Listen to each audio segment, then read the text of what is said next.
Right.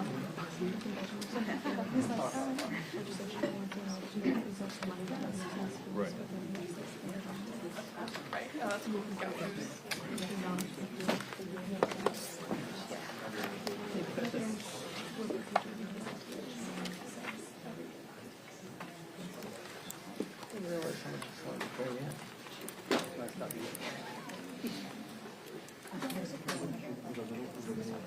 Because it loses focus when you're tracking. When you're tracking.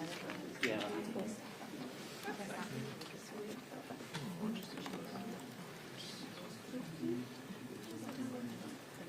One day, someone will steal. Last I heard it's so small that they can't even get it. You've heard this is looking at 14 million people to watch that. I can't get it. Everybody tells me that version 2 of this.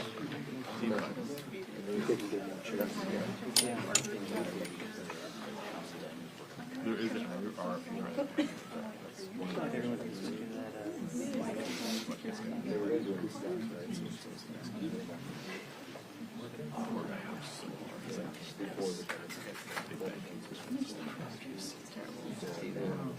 Actually, a really good introducer. No. It's very good. Especially the first season. It kind of jumps us forward, but the first season was awesome. Oxford, Cambridge grads, going to one city. I guess because otherwise I'd be sitting in the neighborhood for 35 singing reporter. You know, there's maybe probably a little bit more like using reality, but it's probably not that much of a stretch. 35. Yeah, I'll slam it up a little bit. Too many car crashes and things. It seems like, and there's a lot of Bloomberg terminals on every desk. Did you watch this? I was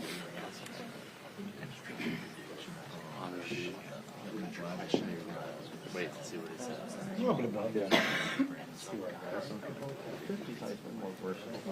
It's just like a bad streusel in your head. There are differences day to day. Trying to discern the significance of that. Basically getting all the We hear less about illegal aliens, though it's still mentioned. We didn't hear Hate America rally yesterday. Not from Johnson. That's right, we did hear it for schoolies. Yeah, I got her.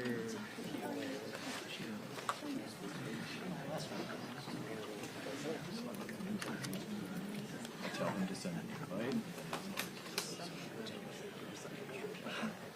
Once I almost missed it, I went on. Yeah, actually, what happened was one person when we can, I went home and he wasn't there, and I had to run away. All that Russell people. I got out, I was like, you know what got it right off? Like, I was barely 8 degrees. I was so sweaty. Shut.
Everyone's in their appointment, guys.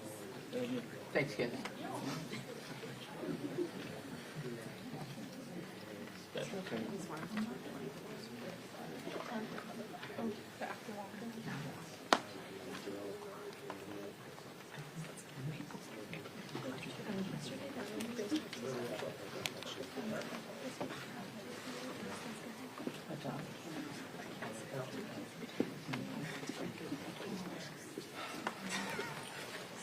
We're done.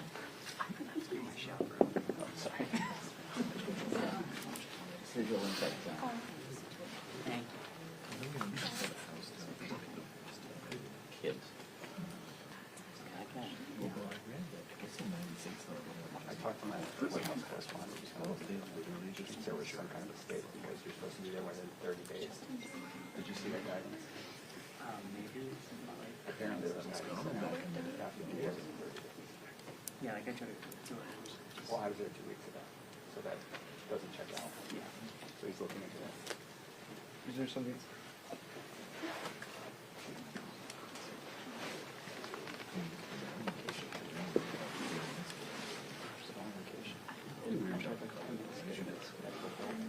Perhaps. Perhaps not.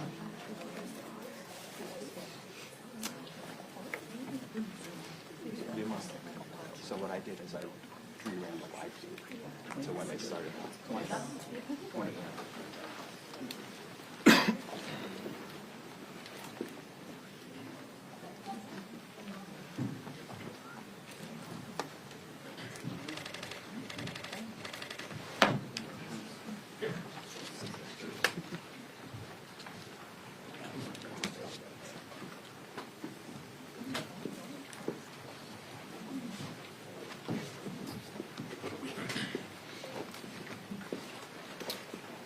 Welcome, everybody. We're on day 15 of the Democrat government shutdown. Not a good day on Capitol Hill, not a good day across America, because real Americans are feeling the pain due to the Democrats' political nonsense. And we want to specifically focus this morning on one area that's gotten a lot of attention and one segment of the population that truly deserves better treatment than the Democrats are giving them, and that is our military. Today, if it weren't for the bold leadership of President Trump helping us to protect our military, everyone needs to understand that 1.3 million active duty service members would be missing a paycheck.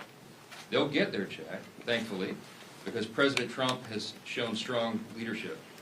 And under his direction, the Department of War has now redirected unspent funds to ensure that our troops are taken care of. And this is while Democrats are playing political games. Last night, they played some games. They stormed my office. Maybe you saw some of the video online that they themselves shared, or someone did. They berated a Capitol Police officer, screamed at him. He was just merely standing his post. Shows again their disdain for law enforcement, as we see all around the country, the Democrats and everyone in that party, screaming, assaulting the ICE officers. They did it right here in the Capitol last night. A few members of Congress went into the little foyer of my office and tore down a sign that I had up and just engaged in all sorts of political stunts and antics. They've been doing that every day now, and it shows their desperation. It also shows a very strong contrast between the party that is working for the people and trying to keep the government open and do the right thing, and the party that is engaging in all this nonsense. But they've shown by their actions and now their votes multiple times now, 9 times the Democrats have voted, counting the House and the Senate Democrats, they have voted to not pay the troops. They have voted to block their paychecks. And it's very serious stuff, and they don't seem to care at all. The problem we have right now is that in spite of President Trump's heroic efforts to make sure they get paid, that is a temporary fix because the executive branch's help is not permanent. It can't be. And if the Democrats continue to vote to keep the government closed, as they have done now so many times, then we know that U.S. troops are going to risk missing a full paycheck at the end of this month. And that means service members on deployment who've left their young families back home, relying upon these checks. It means service members who are thousands of miles away from home. It means service members trying to make their rent, and those who have ailing relatives that need to be taken care of. None of those people will be paid if the Democrat obstruction continues. And it should outrage every American, because it does us. Democrats in Congress, again, have voted 9 times. Here's the tally. Every single time the Republicans have voted to pay the troops, and by the way, all other federal employees, federal workers, and the Democrats have voted over and over to stop it. And the depressing irony of this, on this particular subject, among all others, is that the most pro-shutdown Democrats actually represent the most active duty service members back home, whom they have taken hostage in this insidious political game. And I want to give you a couple of examples, and this is the actual statistic of the 10 states with the largest military populations. 6 are represented each by 2 Democrats in the Senate who are withholding the paychecks. Here's the list. In California, it's home to 157,000 active duty personnel, the most in the country. Those stationed at Fort Hunter Liggett and Camp Pendleton and Edwards Air Force Base and Vandenberg Space Force Base and others will all miss a paycheck at the end of the month if Democrat obstruction continues. Now, this is worthy of note. Both California senators, Adam Schiff and Alex Padilla, are gleeful about this government shutdown. They agree with Chuck Schumer when he said very candidly just a few days ago, every day of the shutdown gets better for us. Who's the us? He's talking about Democrats. He thinks this is assisting their party and giving him political cover so he doesn't attract a Marxist challenger in his next Senate re-elect. That's what this is about. So he thinks the government shutdown is allowing him to show a fight against President Trump and Republicans, and he is happy about that. And so are Adam Schiff and Alex Padilla, while service members are going without paychecks. Virginia. Virginia is home to 119,000 active duty personnel. It is the second most in the country. Those stationed at Naval Station Norfolk, Quantico, and Fort A.P. Hill, and others will miss paychecks at the end of this month if this is not resolved. Both Virginia senators, Tim Kaine and Mark Warner, are playing political games with the paychecks of 119,000 service members. Georgia. Georgia's home to 65,000 active duty personnel. It's the 6th most in the country. Those stationed at Fort Benning, Fort Stewart, Moody Air Force Base, and others will miss paychecks. And just last week, this is so aggravating to us. It's so frustrating to us. It's so wrong. We saw service members waiting hours in lines wrapped around the block at Georgia food pantries. And meanwhile, you've got both Georgia senators, John Ossoff and Raphael Warnock, have now voted 8 times against paying those heroes. In Washington, the state of Washington is home to 57,000 active duty personnel. It is the 7th most in the country. And those stationed at Fairchild Air Force Base and Naval Base Kitsap, Joint Base Lewis McChord, and others will miss paychecks. Both Washington senators, Patty Murray and Maria Cantwell, have repeatedly voted against pay for service members in the Evergreen State. Hawaii. Hawaii is home to 43,000 active duty personnel. It is the 8th most in the country. Those stationed at Joint Base Pearl Harbor Hickam, the Schofield Barracks, and others will miss paychecks. And both Hawaii senators, Mazie Hirono and Brian Schatz, have voted against paying soldiers stationed in Hawaii, and by the way, many of them are thousands of miles away from their families. Colorado is home to 35,000 active duty personnel, the 10th most in the country. And those stationed at Fort Carson, Buckley's Space Force Base, Peterson's Space Force Base, and others will miss paychecks. And you guessed it, both Democrat senators are from Colorado, John Hickenlooper, and Michael Bennett, have voted against paying those troops in their state. And I just want to mention New York. It gets honorable mention. It isn't in the top 10. But the Empire State is home to 17,000 active duty personnel, the 17th most in the country. Those stationed at Fort Drum and Fort Hamilton and others will miss paychecks. And sadly, both New York senators, Kirsten Gillibrand and the architect of the shutdown himself, Chuck Schumer, can barely hide their delight that the government is closed and troops are not being paid. I will just say this. There's something that should be remembered by everyone. Democrats say that even missed paychecks for U.S. troops won't be enough to end the shutdown. The Democrats, who we just demonstrated, represent thousands and thousands of the most heroic men and women on the earth, refuse to put their unserious partisan demands to the side and pay the troops.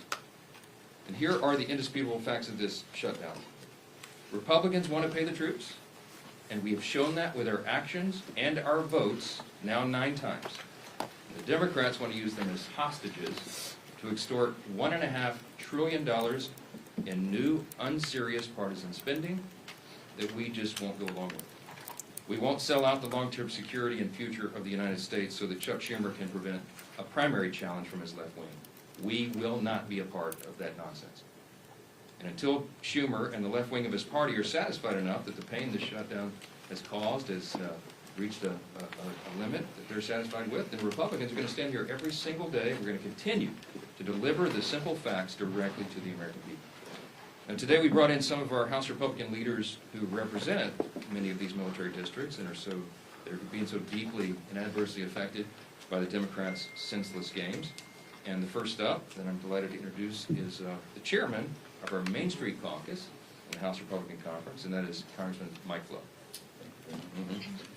Remained in Washington to do God's work as we work our way through a very difficult shutdown. Speaking of Main Street, let's talk about what this means. I represent Offutt Air Force Base in Bellevue, Nebraska. We have over 10,000 airmen there. What do? We are in charge of deploying the nuclear triad. Think about that. It's very important work. And today, we have 2,300 of our civilian employees furloughed. We're holding diaper drives. The food pantry is getting stocked with more food. There's uncertainty on that base. The men and women who go to work every day to keep us safe, to provide that strategic deterrent on what could be the world's worst day, don't need this stress. We don't need this stress, especially to satisfy the political future of a New York Senate leader. This could have been avoided. He did the right thing, Mr. Schumer did in March. He's a pro. He knows political calculus. He paid a high price for it, and now people in my district are paying a high price, and it's not right. And by the way, as a country, we're better than this. We are way better than what's happening across our bases. And so to the people at Offutt Air Force Base and every military installation, the Main Street Caucus is here to say thank you for what you do. Whether you're furloughed or not, we appreciate every single one of you. Thank you again, Mr. Speaker, for having us, and thank you for inviting and including the Main Street Caucus. Well, I'm not going to introduce each of them. I'll ask them to do that themselves, but I do want to introduce you to the vice chair of the Main Street Caucus, and that is Congresswoman Laurel Lee, State of Florida. Thank you, Mr. Speaker, and thank you all for being here today. We are here today because the American people deserve to know the truth about why our government is shut down. The reality is simple. This shutdown was entirely preventable. It's happening because Democrats have refused to work with Republicans on our responsible, common sense funding measure. House Republicans did our work. We passed a straightforward extension of funding to keep the government open while ensuring our troops, our Border Patrol agents, and all essential services are fully supported. But at every turn, Senate Democrats have instead chosen obstruction and delay. They voted again and again to stop temporary funding that would have kept the government open. Again and again, they put partisanship ahead of the needs of the American people. And it's hardworking American families that are paying the price. In my district, we see these impacts firsthand. At MacDill Air Force Base, there are thousands of brave men and women in uniform. Many have young families in our schools and spouses who work on base and in our communities. In addition, some of our very best neighbors work as civilian technicians and managers at MacDill and keep critical services, not just for our community, but for our country, operate. These are the people who will feel the strain of this shutdown and Washington's dysfunction the most. The service members, the civilian workforce who serves alongside them, and the federal workers and their families. They are now left to worry about their bills, about groceries, about paychecks, all because of political games by Senate Democrats. They deserve better than this. They deserve leadership that puts our country ahead of politics. House Republicans have already voted to ensure our service members receive their pay, and we will not allow America's heroes to suffer because of this political brinksmanship. Thanks to President Trump's leadership, the Pentagon identified funding to make sure that our troops are paid this month, even in the face of this needless shutdown. This is not about politics, it is about priorities. Our priority is the American people. We want to secure our border, to strengthen our military, to restore fiscal sanity to Washington, and ensure that every taxpayer dollar is spent wisely. Senate Democrats have made their priorities clear. They're more interested in protecting wasteful spending and expanding benefits for illegal immigrants than they are in protecting our service members and our hardworking American families. That is unacceptable. To the men and women at MacDill Air Force Base and the families across Florida's 15th Congressional District, and to every American feeling the uncertainty of this shutdown, know this: we are fighting for you. We are fighting to reopen government responsibly, to ensure stability for your families, and to get this country back on track. It's time for Democrats to stop the political games, to stop holding our troops and our federal workers hostage to their agenda, and to join us in putting the American people first. Thank you. And now we have our colleague, Representative Lilloda. Good morning, everybody. Fully funding our military is the most important thing our Congress can do. And 15 days into this shutdown, it's time for Chuck Schumer to do what's right and show a fraction of the courage and selflessness our troops display every day. Before I came to Congress, I was a Navy man. I deployed overseas 3 times alongside some of the most selfless and brave Americans our nation has to offer. These men and women serve their nation in hot engine rooms, overseas, on dangerous aircraft carrier decks conducting night flight operations, and on island chains ensuring they didn't become a safe haven for terrorists. The sailors I served with risked everything: time away from home, injury to themselves, and even their own lives in defense of our great nation. And I think that kind of courage demands some sort of selflessness as well from our nation's leaders too. Thankfully, President Trump showed the boldness and decisiveness to ensure that our troops got paid, and they didn't miss today's paycheck. That's welcome news for our families who serve our great country, who frankly we don't pay enough as it is. But true pay is just one piece of the puzzle. A prolonged government shutdown endangers America's national security, halting contracts, furloughing half of the Defense Department's civilian workforce, and disrupting intelligence and operations. It weakens our ability to compete with China, Russia, North Korea, and our other adversaries. It delays training, it delays deployments and housing support, and reduces overall readiness. Like Chuck Schumer, I'm a New Yorker, and I'll say this plainly. The next generation of New York Democrats are socialists, like AOC and Zoran Mondani, and they're dragging their party towards socialism. They want open borders, they want taxpayer-funded health care for illegal immigrants, and they want government-run grocery stores. Just look at the race right now for New York City mayor. Now I know that socialism doesn't come naturally to Chuck Schumer. It was said before that just back in March, he supported the same clean CR that we're asking him to support today.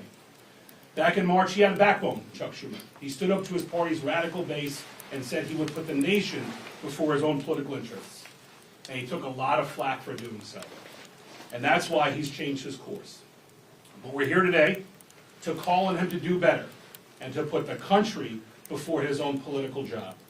And we're asking that he put the hundreds of thousands of federal workers that rely on a continuing resolution, we're asking him to support that.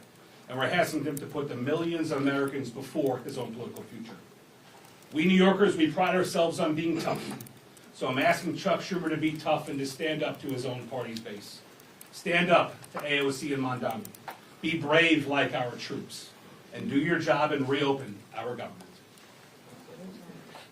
I want to introduce my good friend, also a military veteran, an Air Force, don't hold the Air Force part against him, an Air Force colonel who's doing a hell of a job fighting for his constituents in Iowa, my friend Zach. Nick, thanks, brothers. Whenever you can get the Navy and the Air Force on the same target, we're moving in the right direction. Friends, here's the reality right now. This government shutdown does not have to happen. We have a reality before us where 1.5 million troops, both those active duty and those in the Guard and Reserve, are on pins and needles where they're going to be able to feed their family marching forward. I am so proud to be standing with fellow patriots up here, many of them who have served.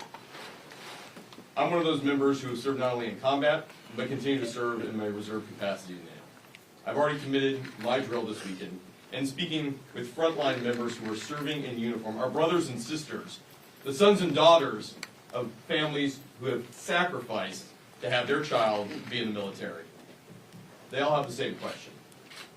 Why is this happening, and what is the mission to be able to stop it? Well, let's be very clear. The House of Representatives has executed its portion of the mission. Fully pay our federal government. The majority of the House, the majority of the Senate, the majority of the American people want this.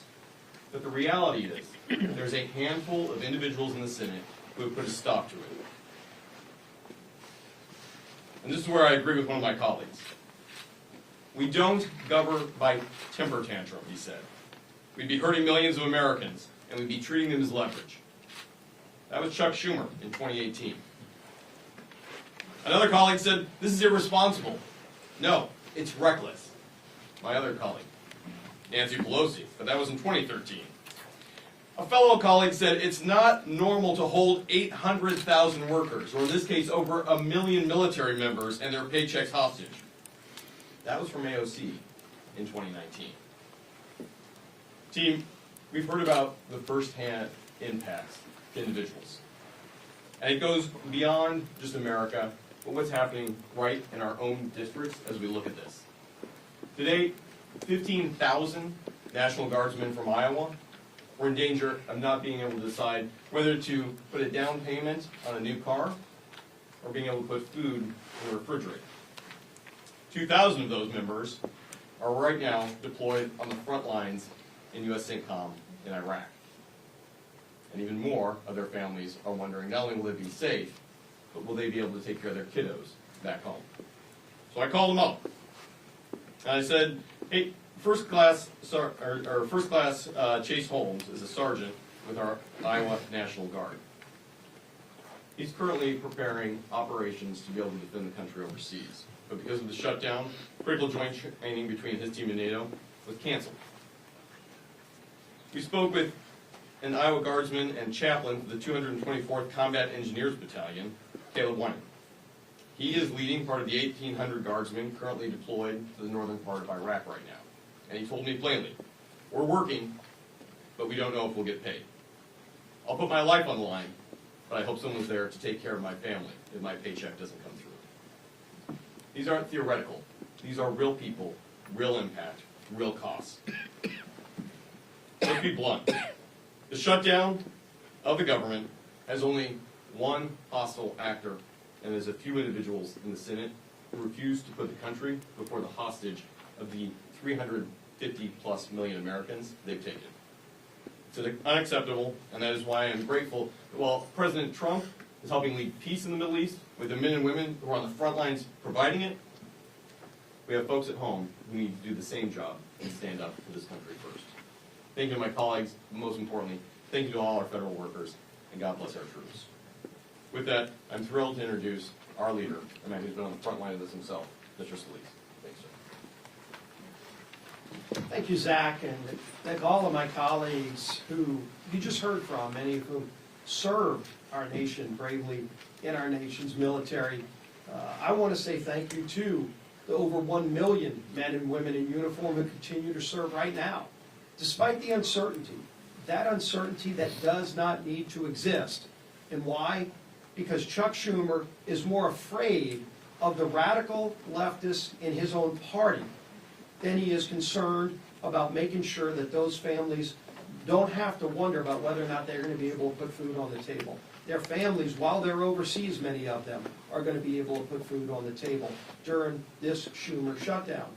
And keep in mind, over 1/3 of all men and women who serve in uniform right now, over 1/3 of them live paycheck to paycheck. That means when Chuck Schumer is voting to deny them pay, many of them will not be able to make their rent payment or their mortgage payment. Many of them will not be able to make their car note payment. And the stress that that adds to their lives unnecessarily should not happen, did not need to happen. This House came together. I'm so proud of the men and women I serve with in Congress, here in the House, where we did our job. Weeks ago, we sent a bill over to the Senate. That doesn't resolve all of our differences. People often say, gee whiz, why can't Washington just get together? You know, which side's going to win this thing? It's not about which side wins. It's about stopping the American people from being the losers in Chuck Schumer's fight while we go negotiate our differences. We have big differences we need to negotiate, and the clean CR that we passed over the Senate does not resolve those differences. It just gives us some more time to have that negotiation. And by the way, that clock is getting sooner every day. November 21st is not extending every day that Chuck Schumer continues this charade that he's playing with the lives of millions of American families. That date is going to get closer every day, where we're not going to have as much time to negotiate our differences. And how big are those differences? Just look at the wish list, the hostage list that Chuck Schumer filed weeks ago, his demands that he said have to be met before he'll even open up the government again. $1.5 trillion in new unrelated spending Chuck Schumer demanded, including, yes, eliminating all the verifications so that illegals will get taxpayer-funded health care. That's in Chuck Schumer's bill. Chuck Schumer guts the $50 billion rural hospital fund to give taxpayer-funded health benefits to illegals in his hostage demands. That's not going to happen. And so when are we going to have a rational conversation? When are Democrats going to actually become serious in this discussion, where they say, let's open up the government and start talking about our differences, about how we're going to get this country back on track? And in contrast, again, just look at what happened yesterday. Some of us were at the White House at just an amazingly emotional ceremony where President Trump posthumously, unfortunately, issued the Medal of Freedom to Charlie Kirk. And his incredibly brave widow, Erica, was there to receive it on his behalf and gave another emotionally powerful speech. And this comes on the heels of President Trump returning from the Middle East, where he was in Israel, he was in Egypt, working with other world leaders to establish historic Middle East peace. President Trump's been doing all those things, and in the middle of doing all of those things, he had to go find time to figure out creatively a way to pay our troops, even though Chuck Schumer wants to defund our troops. Yes, the party, the Democrats, that were for and continue to be for defunding our police now want to defund our military troops by not paying them, by not opening up the government. And the votes are clear. Nobody has to wonder which side is for shutting down the government, which side is for trying to deny troops their pay. We had yet another vote, the 8th time on the Senate floor. Yesterday, while we were at the White House, the Senate was having that vote on whether or not to open up the government, and you saw Democrats continued, led by Chuck Schumer, to shut down the government and deny troop pay. It's embarrassing. It's not just unserious, it's having devastating consequences on millions of Americans around this country, and it doesn't need to happen. We shouldn't have to wait until the Hate America rally this weekend, or whatever it is that's driving Chuck Schumer to keep this going on, this damage that's being inflicted, so that he thinks it's going good for him, while it causes damage, real harm to millions of American families, including our service men and women who are so bravely risking their lives for these great freedoms that we enjoy.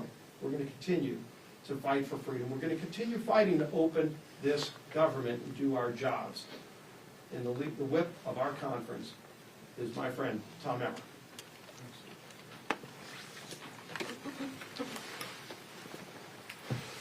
If Chuck Schumer and the Democrats had things their way, more than 1 million service members would not get paid today. Thankfully, our commander-in-chief stepped up where the Democrats have refused by reallocating funds to ensure our troops receive their hard-earned paychecks today. Thanks to President Trump, military families across the country will have the resources they need to continue making ends meet just a little bit longer. Yet, what has been the Democrats' response? Representative Madeline Dean told CNN yesterday, quote, "This is not the way to run a government," close quote.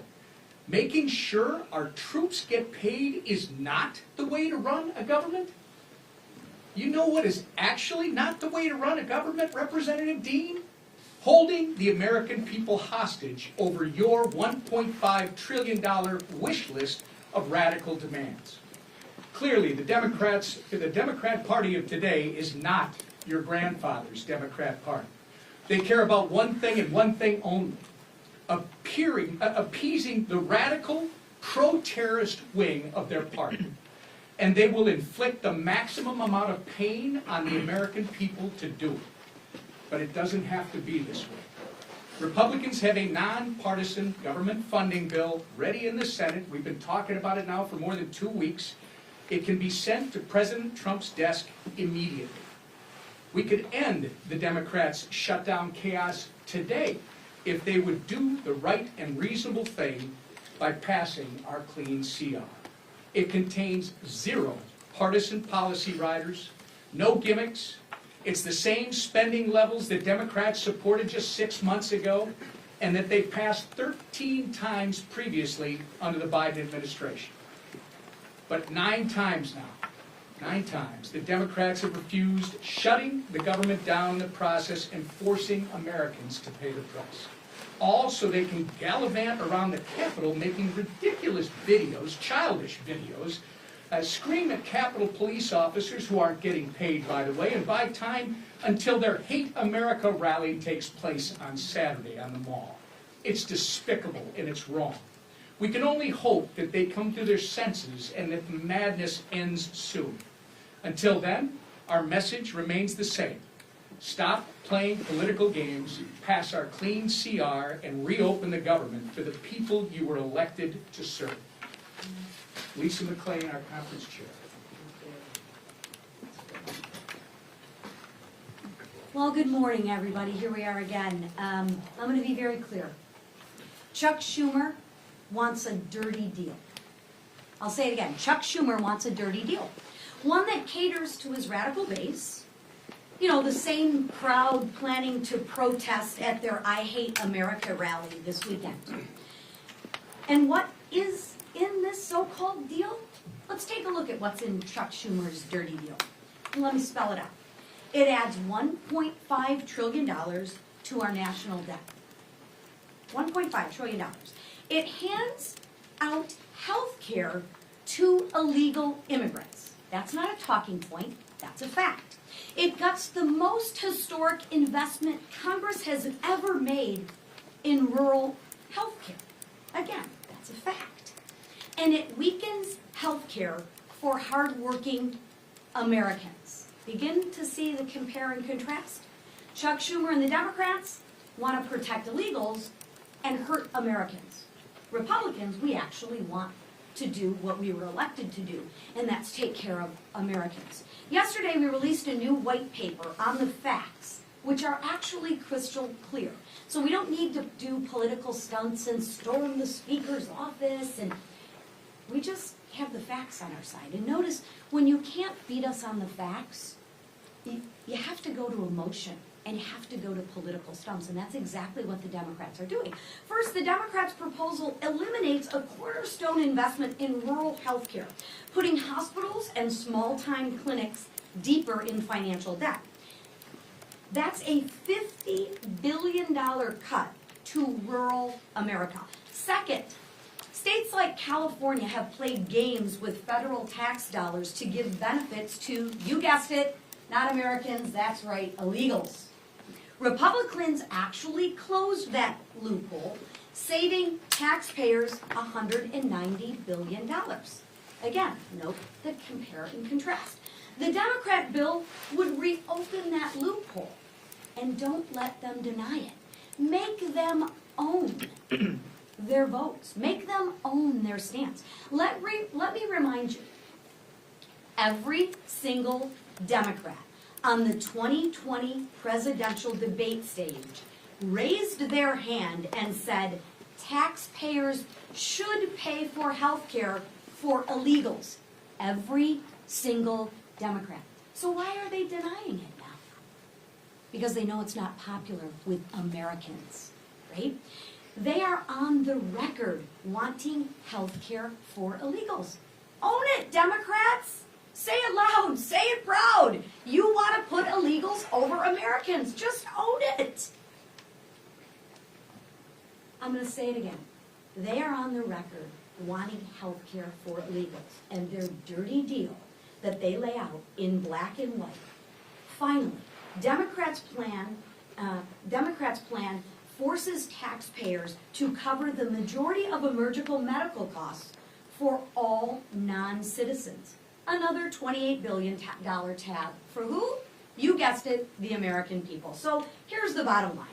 The Democrats' proposal would force taxpayers to fund $119 billion in waste, fraud, and abuse. Yes, that's right. The Democrats advocate for waste, fraud, and abuse. Why? Because it's not their money, it's your hard-earned money, including benefits for people that are here illegally. That weakens health care for Americans. It also defunds rural health care. Again, that weakens health care for who? That's right, it weakens health care for Americans. It is absolutely outrageous. So here's my message to Democrats.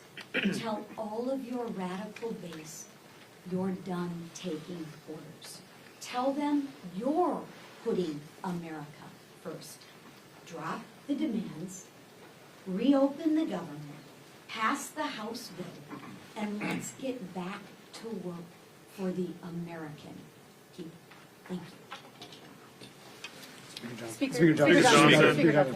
A judge in Florida issued a restraining order against Corey Mills for threatening and harassing behavior from an ex-girlfriend. And according to these court documents, he also instructed a congressional staffer to reach out to her after that initial temporary restraining order was filed. Do you think this is an ethical violation, and do you think any disciplinary action is warranted? I have not heard or looked into any of the details of that. I've been a little busy. We have a House Ethics Committee. If it warrants that, I'm sure they'll look into that. Mr. Speaker. It's been reported for a while. Corey Mills was accused of beating a girlfriend in his D.C. apartment. He was accused of stolen valor by the people that he claimed to have saved on the battlefield that have been on the record said that he did not save them. I mean, this has been happening since the beginning of the year. Are you concerned about these allegations against Corey Mills? Look, you have to ask Representative Mills about that. I mean, he's been a faithful colleague here. I know his work on the Hill. I mean, I don't know all the details of all the individual allegations and what he's doing in his outside life. You have to ask him about that. Let's talk about things that are really serious. Thanks, Mr. Speaker. OMB put out memos saying that they're going to batten down the hatches and ride out the shutdown. But, as you pointed out, they're going to pay the troops, as well as they said pay law enforcement. Should law enforcement include Capitol Police who protect you, your family, you know, Mr. Scalise, the whip, as well as the Capitol building in general? Yeah, we've always stood with Capitol Police and law enforcement, and we've shown that in word and deed. And I can tell you that I was with the President for a couple of hours in the Oval Office last night. I spoke with Russ Vought in the Rose Garden before the Charlie Kirk service. They are, what's the right word, forlorn about this. No one on the Republican side is taking any pleasure in this scenario. Yes, we're always for reducing the size and scope of the government and all of that, but this is not the way to go about it. We don't shut the government down, turn off the funding streams, and then require all these cuts like this. So what they're doing is they're having to triage federal spending, as you know, because anybody, as we've said, any person who's in the White House, regardless of party, and their director of OMB, is given this unfortunate, reluctant task. They have to figure out and triage what are the most essential services personnel policies and what are not. They're going to look at that through a partisan lens, but when they look through it through that lens, I mean, we're looking at it right now as conservative Republicans, the White House, that's who serves in the White House right now. If Joe Biden or Kamala Harris or a Democrat were there, they would look at it with a totally different set of lenses. But I can tell you that when we look at that, we prioritize troops and law enforcement, absolutely. So if there is a mechanism to do that, they will find it, and they will fund it. The reason, the way they were able to get the troops paid for this paycheck, and as I said, this is not an enduring solution because we will run out of the funds, but there was some unspent funds in effectively R&D accounts in defense. They moved that over to prioritize payment of those who are putting their lives on the line today and who have families in serious situations. That money will be replaced, as has been explained by the White House, after the funding gets going again. If we can find a similar mechanism to take care of Capitol Police, of course, they'll do that, but that's in a separate grant. So, Mr. Speaker, Speaker, yes, sir. Mr. Speaker, this is day 15 of the shutdown, though, and Leader Scalise just kind of addressed this, that the 7-week bill that you guys passed before, you guys have already lost 2 weeks of that. Is there a point in the future where you decide to put either another clean continuing resolution on the floor, like in the next couple weeks, or why not just put some of your appropriation bills that are passed out of committee on the floor during the shutdown? Our appropriators have been hard at work, even during the shutdown. They had, remember in the House, we passed all 12 separate appropriations bills through committee, 3 off the floors. There's 9 left. They've been working to put those together and prepare them for action. And whether or not they're all collected here in D.C. or they're working individually at home as a group, you know, we have lots of means of communication right now. So the appropriators are working not just among colleagues in the chamber, but chamber to chamber. So it's a bipartisan discussion that's been going on. As I mentioned several days back, I even spoke myself with Patty Murray, who's the lead on approach in the Senate, Democrat side. So that work has been going on. With regard to the timeline of the CR, it would do us no good to pass yet another CR out of the House because it will meet the same fate. Chuck Schumer and the Senate Democrats want to close the government down. They are gleeful about this. They are happy that troops are suffering all this pain, apparently, because they've just voted now 9 times collectively. Democrats in Congress have voted 9 times to block the pay of troops and Capitol Police and all the federal employees, and by extension all the civilian contractors and everybody else. So we would just be going through an exercise in political futility to pass another CR. It is ironic that the 7 weeks on the clean CR that we passed, September 19th, was a date that was determined by Republicans and Democrats in the House. The appropriators determined together that that should be the length of the CR, and they stipulated together that it should be clean. The Democrats at the time said, please don't put any Republican priorities on that so that we can all do this in good faith. And we didn't. We put a clean CR, and still they voted no. Why? Because their leadership, Hakeem Jeffries and Chuck Schumer, told them they had to. So I think appropriators want to get back to work. I know every House Republican does, but we've got to get the lights turned back on, and Chuck Schumer and the Democrats need to vote to do that so we can get back to regular legislative session. Yes, ma'am. Last question. Thank you. Just to follow up, though. So the Senate is actually trying to advance some appropriations bills. Are you saying that if your appropriators get some bills ready for the floor, you'll bring them back, bring the chamber back, even if the CR isn't passed? Leader Thune is trying to advance the defense approach bill today. We'll see how that turns out. My suspicion is the Democrats are going to play their same political games and stop that cold. I hope I'm surprised by that. But we'll see. We're on a 48-hour return notice for House Republicans and the House itself. And dependent upon action in the Senate, we can get all this moving again, and we can get back to all the regular order and all the things that are stacking up on our plates. It is ironic that even though Democrats decided upon the end date, the 7 weeks to go to November 21, it is the Democrat leadership that is eating up the clock. And they are doing great harm to the American people, not just by suspending services, vital services and paychecks, but also because of the backlog of work that the Congress has to get done. And we cannot do it while hardworking Americans are suffering because of these antics. And that's why we're demanding, insisting that they get it open.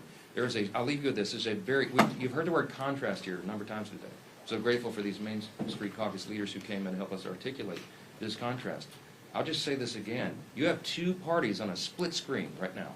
You have President Trump and the Republican Party reducing your taxes, cutting government red tape, and regulations to get the economy going again. Passing historic legislation to boost the economy and bring down the cost of living.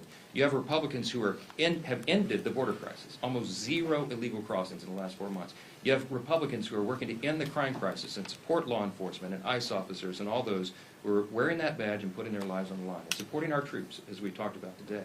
You have Republicans who are ending fraud, waste, and abuse in government and making government work more efficiently and effectively for the people. And you have President Trump and the White House and his administration ending conflicts that are killing millions of people around the world.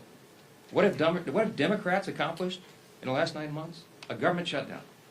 I mean, the contrast between these parties could not be any more stark. And I encourage you to watch. We call it the Hate America rally that will happen Saturday. Let's see who shows up for that.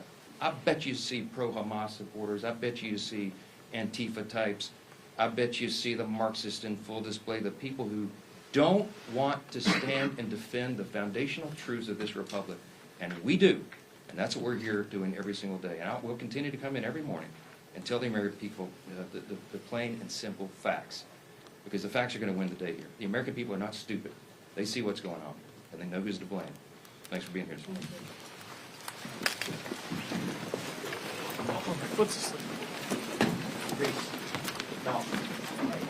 Reese. Hey. Reese.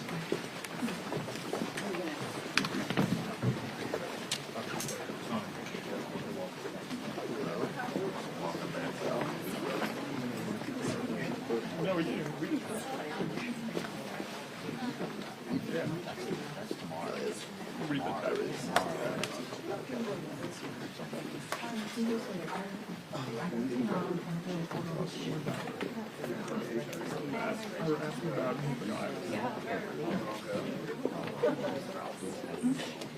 Yeah.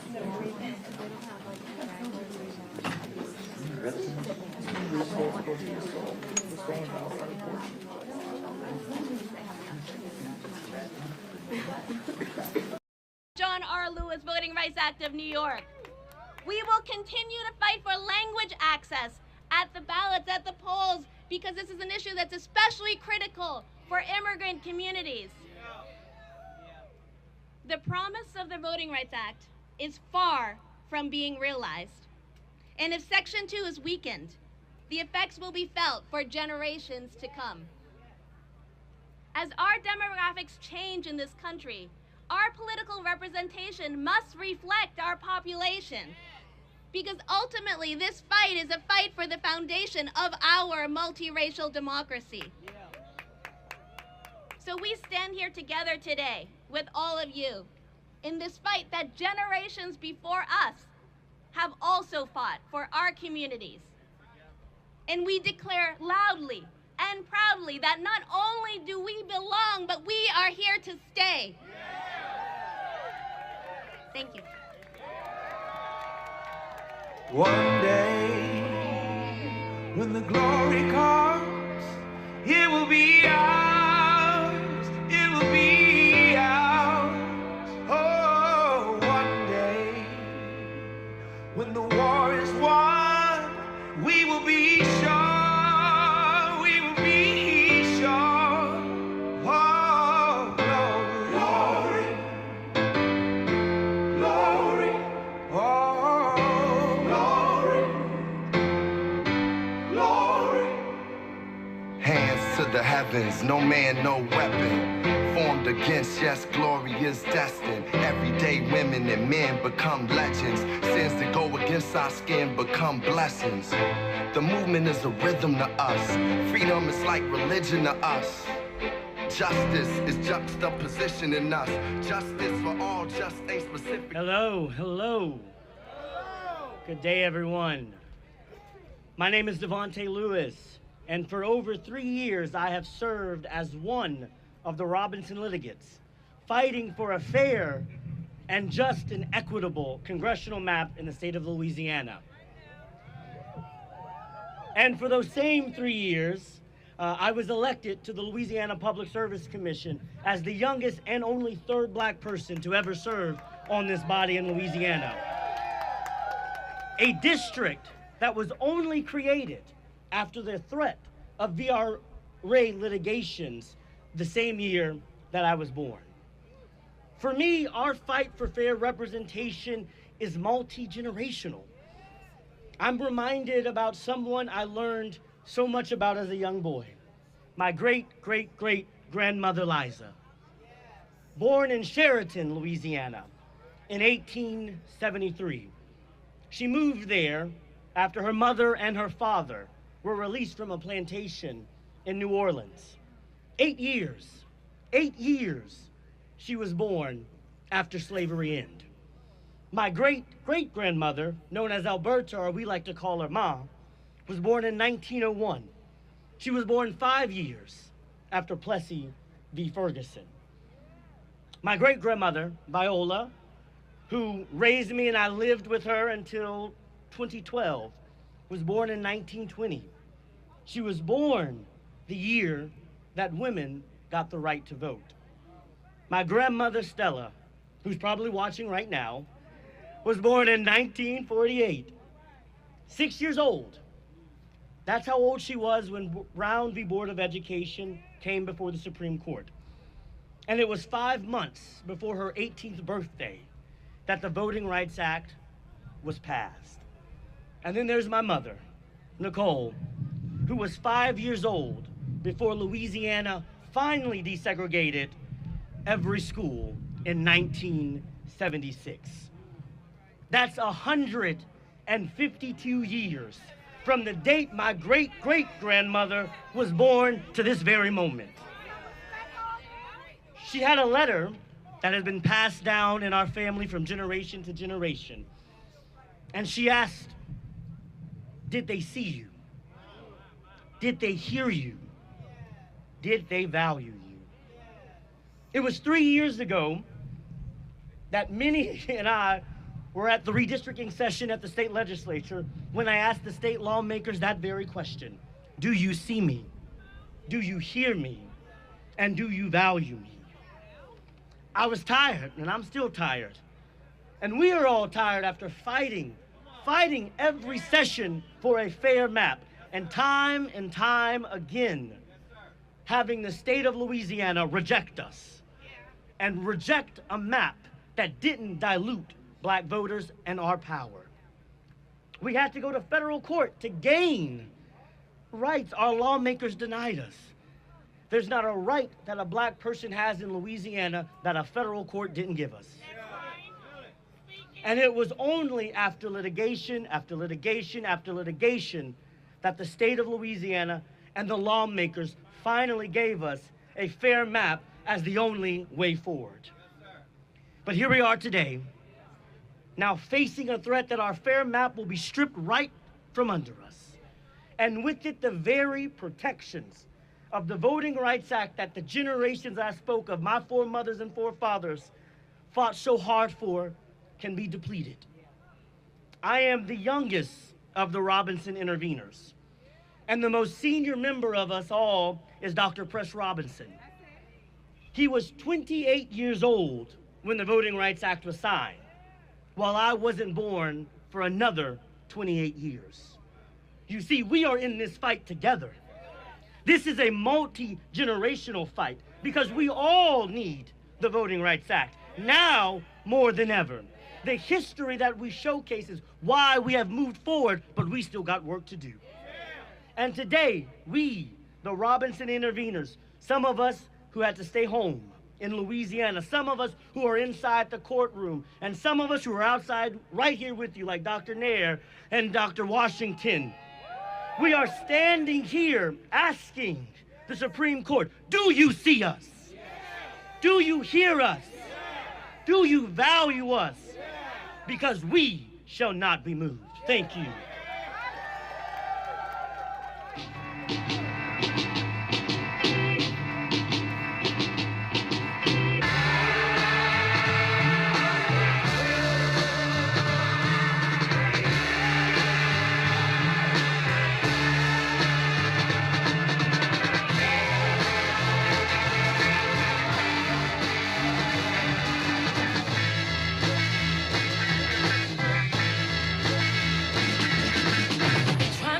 Trying to rain on the thunder.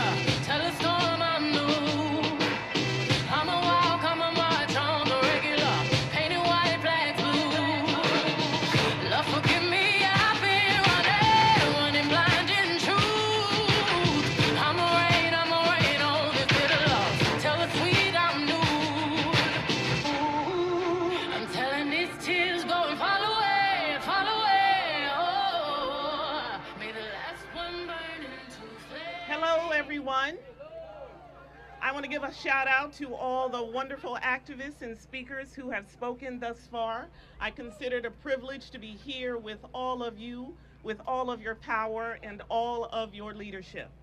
I'm Gloria Blackwell, the Chief Executive Officer of the American Association of University Women. Shout out to AAUW.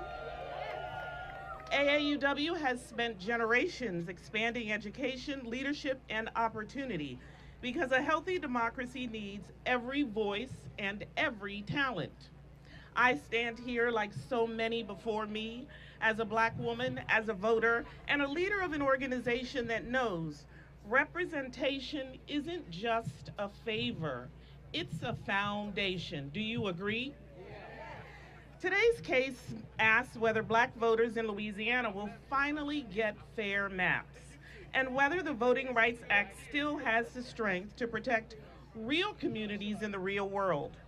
Louisiana's Black population, as you have heard, deserves an equal opportunity to participate in the political process. Only one congressional district isn't balanced for Black folks. That's silencing, and it ripples across the policies that shape daily life in schools, in jobs, and in healthcare. AAUW's mission lives at this intersection. When maps erase people, classrooms lose resources, civil rights protections stall, student parents are forgotten, and women's economic security is sidelined. You know that's true, right? Because voting rights are women's rights. They are education rights. They are family-sustaining wage rights. When our communities are visible on the map, our needs are visible in the law. So to this court, I say respectfully and firmly, the Voting Rights Act, it's not a relic, it is a lifeline. Colorblind without context too often becomes power blind, history blind, and reality blind. Remedies must see the harms women and Black voters still face and repair them. Design maps that see Black voters, women, and students as full communities, because when we are visible on the map, we are visible in the law. And fair maps are the foundation of fair policy. When they try to shrink our voices, we must grow our chorus. When they try to turn back the clock, we must wind it forward and turn out just like today. When they try to divide us, we must link arms, students, scholars, leaders, and workers. And because when women vote, we change the conversation. Black women know that we change the conversation. We change who is at the table, what is on the agenda, and how boldly we pursue equity. Fair maps make that change possible and also durable. Our democracy works when all voters can make their voices heard. AAUW will continue to teach the skills, support the leaders, and defend the guardrails, because truth is a civic muscle. Please join us and every organization here for this fight. And as we know, this isn't just about Louisiana. We're all here for fair maps, for fair chances, and for a future where every voice counts and every vote matters. May this court affirm what America promised so long ago, that the right to vote, undiluted, undistorted, and undenied, belongs to all of us. When I say fair maps, you say fair chances. Fair maps. Fair maps. Fair maps. Thank you.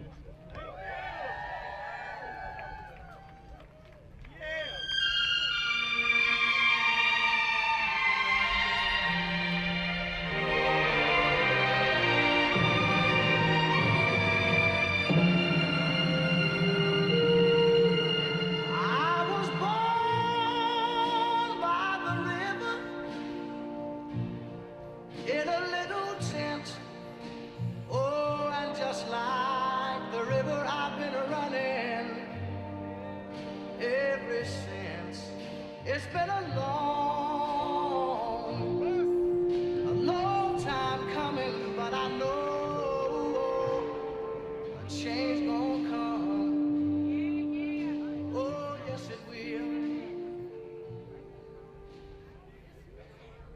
Good morning. Now, I'd like to take a minute to thank all of the women and elders that came before me. Can we get a round of applause for them? It's not easy to come up here and come across the country to talk about injustices, but it's what we must do every day, more and more in these dire times. So I'm here. My name is Russell Armstrong. I'm here on behalf of Black Futures Lab. I'm our senior manager for policy and campaigns. We exist to transform Black communities into constituencies that change the way power operates, locally and nationally. We work to make Black communities powerful in politics. We close the gap between our communities, Black communities, and the tools needed to build that power, especially as the rules keep changing and stripped from the many to the few. We're allowed for good. However, those in power keep experimenting with our rights for evil. It's been 60 years since the passage of the VRA. 60 years is less than a lifetime. This is not ancient history. There are people alive today who still existed before we had actual rights to vote. That's why this matters. We have had laws protecting the rights of Black people to pursue their political rights and fair representation for less than the time that some of you have been alive. First Shelby, now this. It's imperative that we call out these injustices here. We cannot entertain a deliberate lie that racial discrimination somehow is not worth protecting, but is instead our fault, and that we should embrace more racial discrimination. They want to keep us boxed out of power. They want to take us back to the times of Jim Crow, where they are cracking and packing districts, creating one set of rules for themselves and another set for us.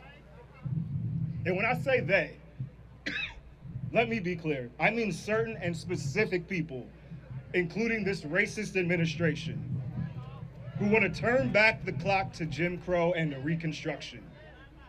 So we at Black Futures Lab understand that threat, and that's why we stand here today with all of these proud partners and you all.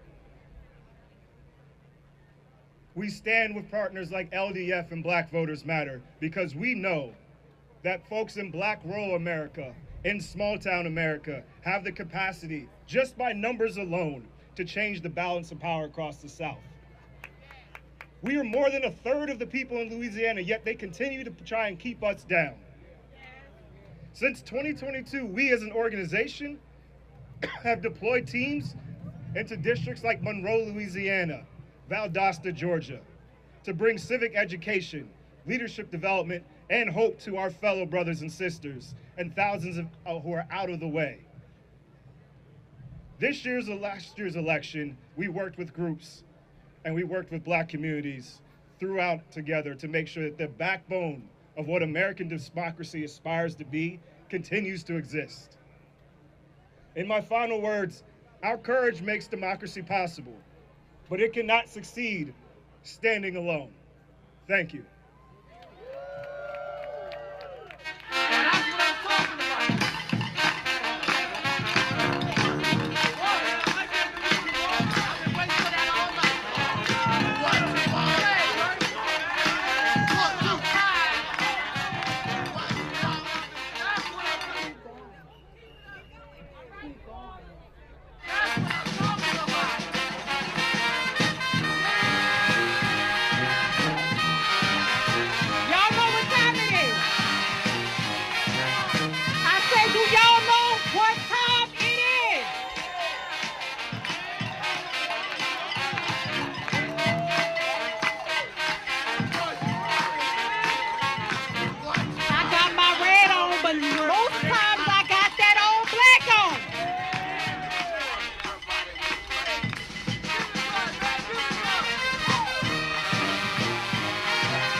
My people.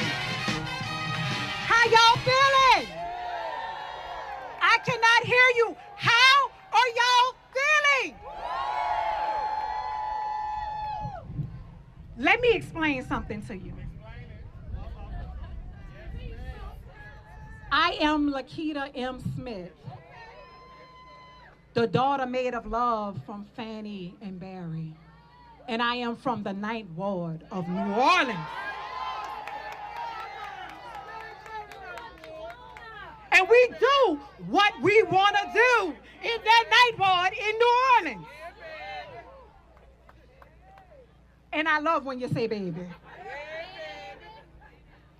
One thing I will tell you, we have to stand united.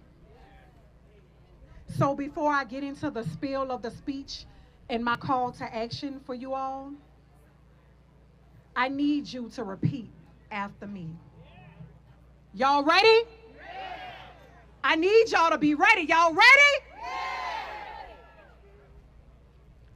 This is our movement, not a moment.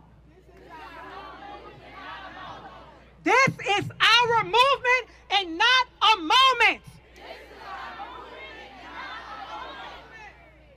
We are better together. It's a lot of us that need to hear that. We are better together. We are rooted and not rotted. Let me tell you something about this movement. Let me tell you something about our people. Sometimes we get tired. We sick and tired. But we are rooted and not rotted. I am Lakita M. Smith, the Executive Director and founder of Abella La Femme Society. And I'm the force. I'm the power. And I am this civil rights movement. When I say I mean we. Because not all the time somebody can fly to D.C. and do this and stand on the steps of the Supreme Court. But I am my sister's keeper. I am my brother's keeper. And again, like they say in the 9th Ward, we do what we want. So we here to do just that. Because the last time I checked, activism didn't ask for permission. And if I see that on social media, you better quote me.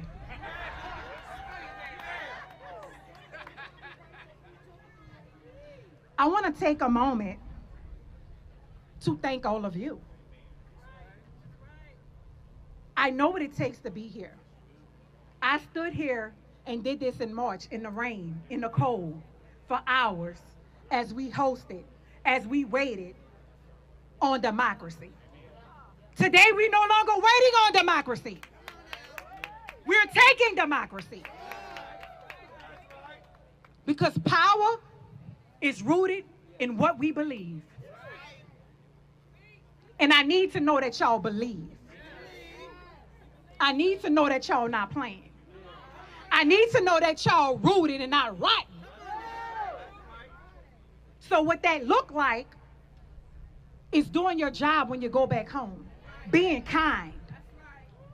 Understanding when we need some grace and mercy. Learning how to treat and talk to each other. It starts with us. They done brought us to church. Latasha done gave us everything we need. Melody done gave us everything we need. Normally I curse. I'm not going to curse, but y'all already know what time of day it is with me. Again, I'm from the 9th Ward of New Orleans. And I said what I said.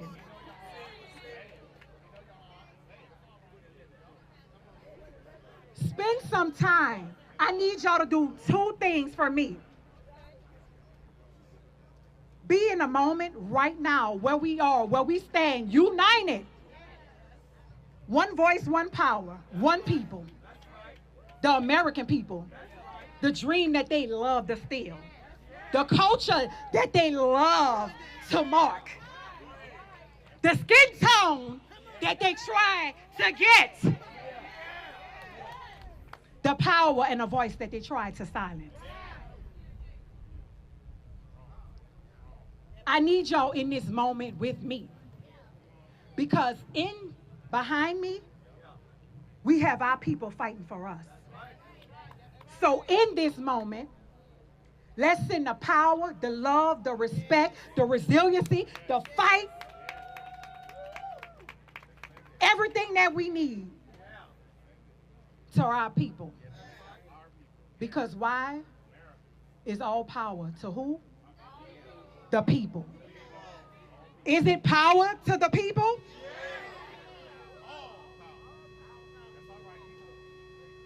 Is it power to the people?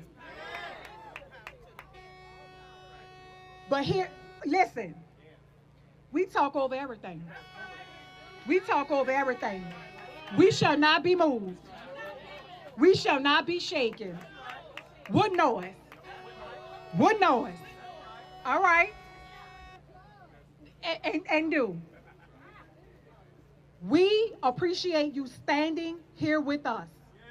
We thank you because this is not easy. And as you travel back, don't be dismayed.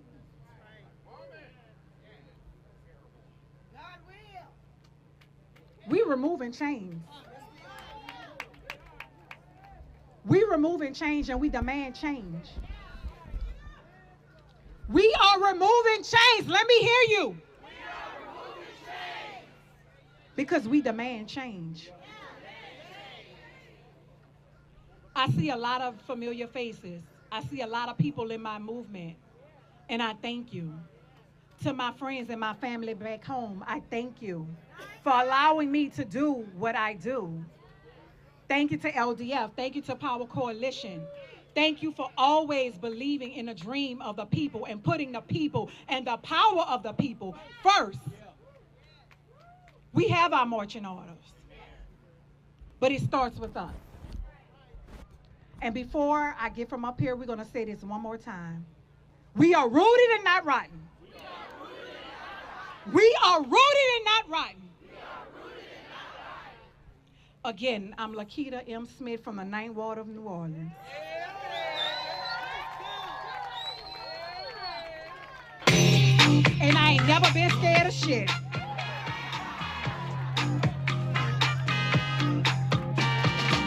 When I move my body just like this, I don't know why, but I feel like freedom. I hear a song that takes me back, and I let go with so much freedom.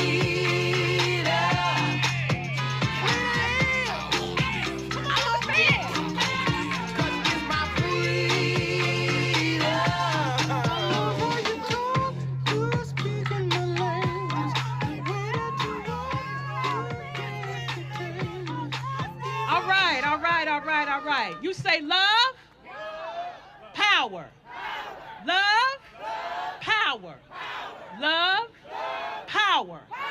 Because be clear, that is why we are here. About love and about power. Not that weak stuff. We're talking about love that is reeking in power. And power that is reeking in love. That's why we are here today in this very moment. And so we're with Black Voters Matter. I'm April. Brother Cliff is going to join me. He didn't want to join me. I made him join me because he's been a fighter in this moment for this time. And so we wanted to make sure that he had something that his voice is also captured today. But I want to say this is not holy ground. Let's be clear. This is not holy ground. Because we know behind us, for centuries, they were the architect, they being SCOTUS, were the architect of our terror. Starting with the Dred Scott decision. Deciding that in that time, even though this was a country that had, quote unquote, free states and non-enslaved states, despite that, this SCOTUS said, it didn't matter where you lived as a black person in this country. White people had no rights, right? That black folks had no rights that white folks had to respect. So it didn't matter if you were in a freed state. Your rights were not protected, and that started here. And so one of the first things this court did with its third branch power is to nationalize slavery. So this is not holy ground. And even for a century after the enactment of the 13th, 14th, and 15th Amendment, it reigned its terror. It ignored the language of the 14th Amendment, ignored the language of the 15th Amendment, ignored the language of the 14th Amendment, and made it so that black folks couldn't go to the polls and vote without terror, that if you wanted to marry somebody of a different race, you couldn't, that if you are a black child in this country, your education was not a right for you, right? These are the kind of decisions, it didn't matter. They said that even when the 14th Amendment was in place, that southern states could have Jim Crow laws that made it hard. So for 100 years after the 14th Amendment, this court continued to rain terror on our people. So no, it is not holy ground. But I'll tell you something about God. So a raven who has the nature of taking, it's a scavenger. It spends its day just finding food for itself. But God would have it so that when one of its prophets, who was dedicated to his word, needed something, God changed the nature of the raven and made him feed Elijah. So with that in mind, when the 1950s emerged and our people, right? Black people, white people, Asian people, Jewish people, folks of all faiths and genders decided that in this season we were going to fight for our rights. Guess what this SCOTUS did? This SCOTUS woke up and in 1954 began to issue decisions that made it so that we could enter America's chambers and start to have our voices heard. But it just didn't stop with black folk, because when we get our rights, right, everybody gets their rights. And so in this moment, we got some questions that we got to ask today. We got two questions. I'm going to start with one question, and Cliff is going to ask the second question. The first question is to this SCOTUS, and so we got to help make sure SCOTUS hears us with these questions. So I want us to, when I get ready to ask the question, I want us to yell SCOTUS as loud as we can, right? So let's go. 1, 2, 3. SCOTUS! That ain't loud enough. SCOTUS! Say it louder. SCOTUS! Who are you going to be? Are you going to be Justice Taney and the Dred Scott Court? 1857. Right. Who you going to be? All right, SCOTUS. Louder, SCOTUS. Or are you going to be the Supreme Court, right, that ushers in more rights for black folk and white folk, right, and indigenous people and poor people, right, and people of all different nations and ethnicities and religion? Are you going to be that SCOTUS in that moment? Because that's why we're here today. We are here to bear witness, to let them know, depending on who you are, will define who we are in this moment. Because we have never been stopped by a rogue Supreme Court. Plessy didn't stop us, right? Dred Scott didn't stop us, and we're not gonna stop today. So again, SCOTUS, SCOTUS, who are you gonna be?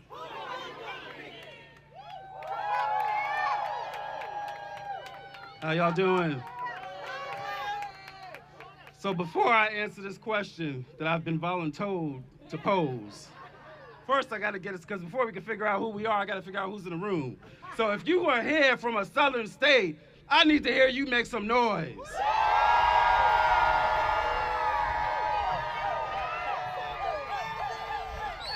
So before, the South got something to say, y'all. So before I answer the question about who we are, I gotta tell you a little something about who I am, and more importantly, what I'm feeling. And I gotta be honest with y'all, because there's times where a part of me, as we're here, and they're hearing this case, and we all know that it poses to kill the Voting Rights Act, there's a part of me that gets sad. There's a part of me that gets sad at the impending death of this thing that has meant so much. I feel that sadness. There's a part of me that feels weak, that feels small. As I stand here outside this huge building with so much history, I feel weak. Who am I, who are we to be able to change this building? There's a part of me that feels frustrated that feels empty, that feels like something's missing. I feel that today, y'all. And so you might say that in this moment that I'm mourning. You might say in this moment that I feel meek. You might say in this moment that I hunger and thirst for righteousness. But I got good news for you. Because I heard somewhere that blessed are those who mourn, for they shall be comforted. I heard that somewhere. I heard somewhere, LDF, I heard somewhere, blessed are the meek, for they shall inherit the earth. I heard somewhere, y'all, that blessed are those who hunger and thirst for righteousness, for they shall be satisfied. So I'm here to tell you today that we're gonna be satisfied. If the question is who am I, I'm here to tell you I'm blessed. The question is who are we? I'm here to tell you that we are blessed. Because we are blessed with power. We are blessed with the power when we believe, Sister Lakita, as you said, when we believe, somebody say believe. When we believe, we got the power to move mountains. We got the power to cross a bridge in a city called Selma and change the course of history. We got the power to make good trouble. And we got the power to move this court. This court ain't nothing but another mountain for us to move. We've got that kind of power, but we got to believe, y'all. So I need all y'all to say it loud so they can hear you. Let me say, I believe. Say it from your heart. Say, I believe. Say it from the depths of your soul. I believe. And when we believe, we win. Thank y'all.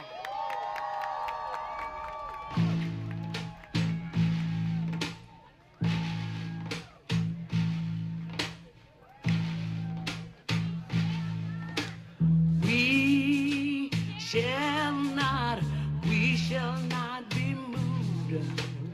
We shall not be moved like a tree that's planted by the water. We shall not be moved. That's a very hard act to follow, but good morning, everyone. My name is Laderica Christian, and I am honored to be here today. I serve as the Voting Rights Outreach Coordinator at the Texas Civil Rights Project, a nonpartisan nonprofit fighting for voting rights, immigrants' rights, and criminal justice across the state. Now, I'm sure you're wondering why I, someone from Texas, is here on behalf of Louisiana. Well, it's simple. I grew up in Louisiana, Baton Rouge to be exact. In fact, the second majority Black district that's being created is one that finally gave true representation to the community where my family currently lives. Redistricting isn't just about drawing lines. It's about determining the power behind your vote. For generations, map drawing has been used both as a tool of inclusion and a weapon of exclusion to preserve power and silence the voices of people of color. The Louisiana versus Calais case is now testing the strength and future of the Voting Rights Act, determining whether Louisiana's majority Black district violates the Constitution itself. That argument contradicts the very purpose of the VRA, which is to ensure equal opportunity to elect candidates by all people, regardless of race. Dismantling it would undo decades of struggle, sacrifice, and civil rights progress. Section 2 has been critical for ensuring at least some minority representation in Texas, which is a majority minority state, even though recent mid-decade gerrymandering has intentionally reduced Black, Latino, and Asian electoral influence. Without Section 2, we will lose one of the most essential tools we have to fight discriminatory redistricting. Fighting for fair maps isn't just about elections. It's about having access to disaster recovery funding, equitable health care, and policies that accurately reflect our communities. These decisions aren't random, unrelated arguments. They determine how power and resources are distributed among our neighborhoods. But Regardless of how the Supreme Court decides this case, even if it turns its back on the historical purposes of the 14th and 15th Amendments to protect Black and minority voters, we will not stop fighting with every tool we have in every corner of Texas and this country, because we need fair maps to have a fair democracy. The VRA wasn't won in a day, and this fight won't be either. Thank you.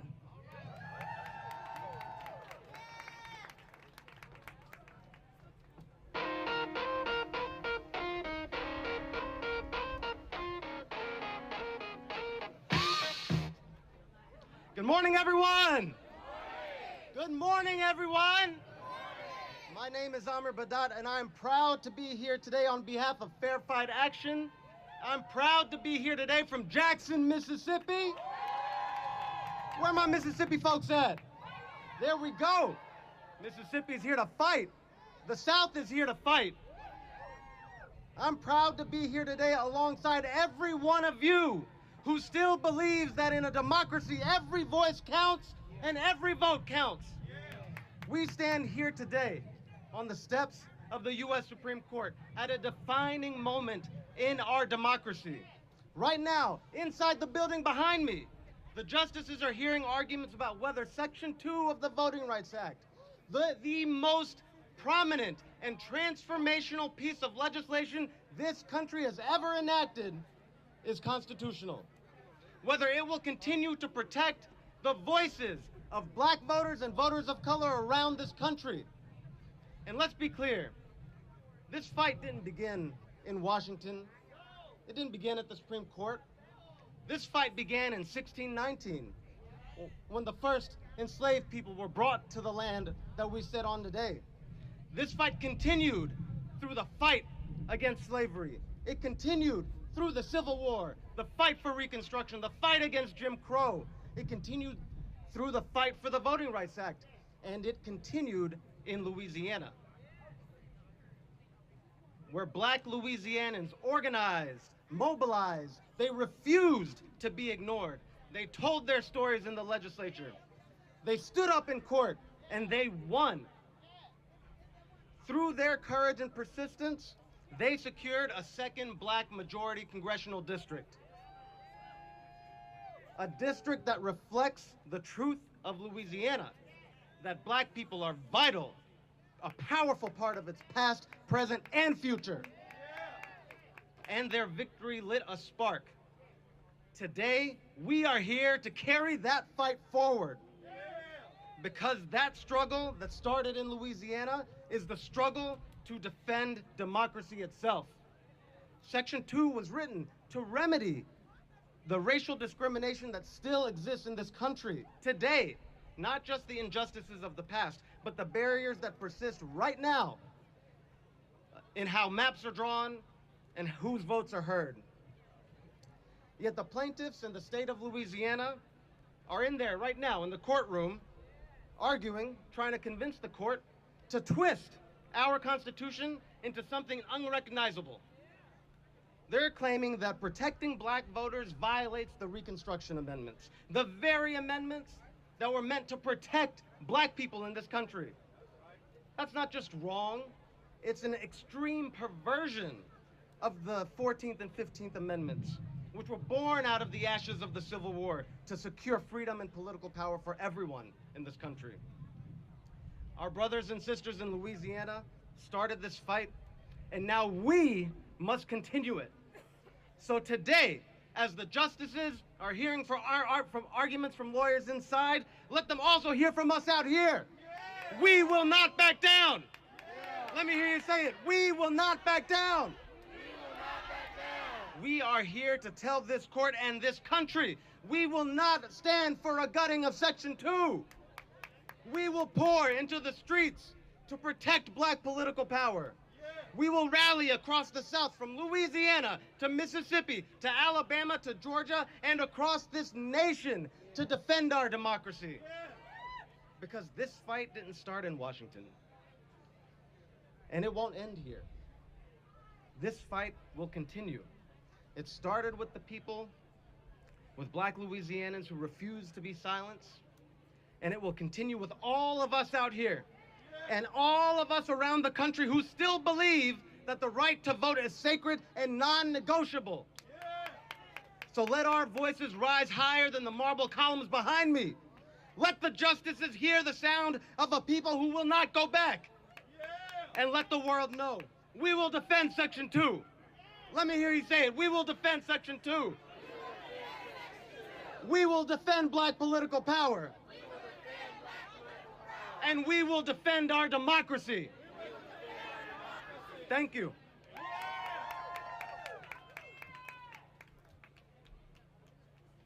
All right, we are loving the energy that everyone is bringing to us. We ask that you still stay with us. We have our final speaker coming up. After Carlos comes on, we are going to keep the vibes going because we need for everyone to be out here cheering on those that are defending us inside the court. So please stick around. It won't be for too much longer, but we definitely want you to hear what they have to say. Sound good? All right, come on, Carlos.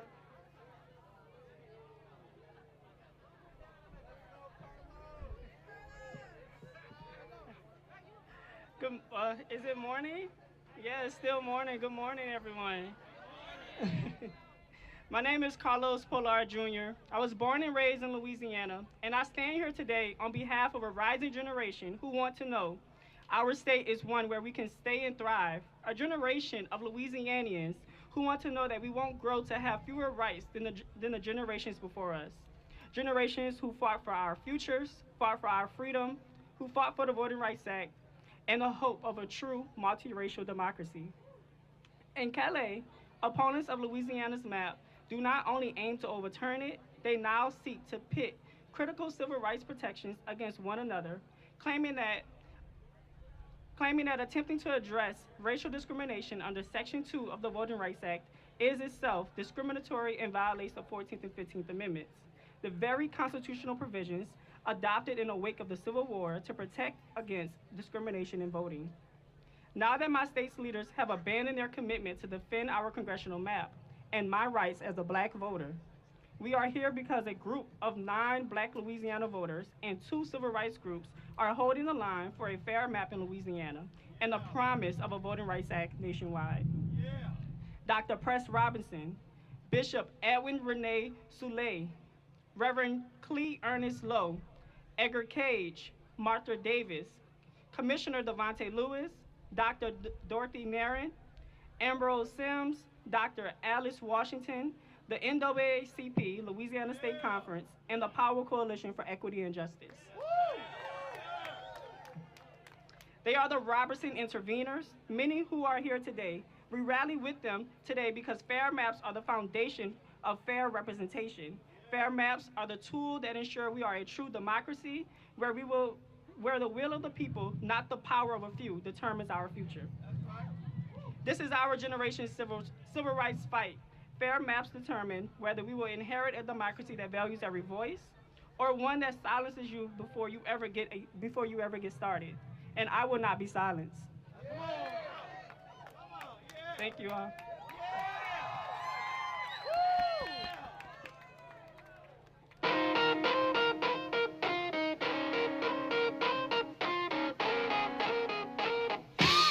Try to see things my way. Do I have to keep on talking till I can't go on? While you see it your way, run the risk of knowing that our love may soon be gone. We can work it out. We can work it out. Think of what you're saying. You can get it wrong and still think that it's alright. Hey, think of what I'm saying. We can work it out and get it straight or say goodnight. We can work it out. We can work it out. Life is very short and there's no time for fussing and fighting, my friend. I have always thought that it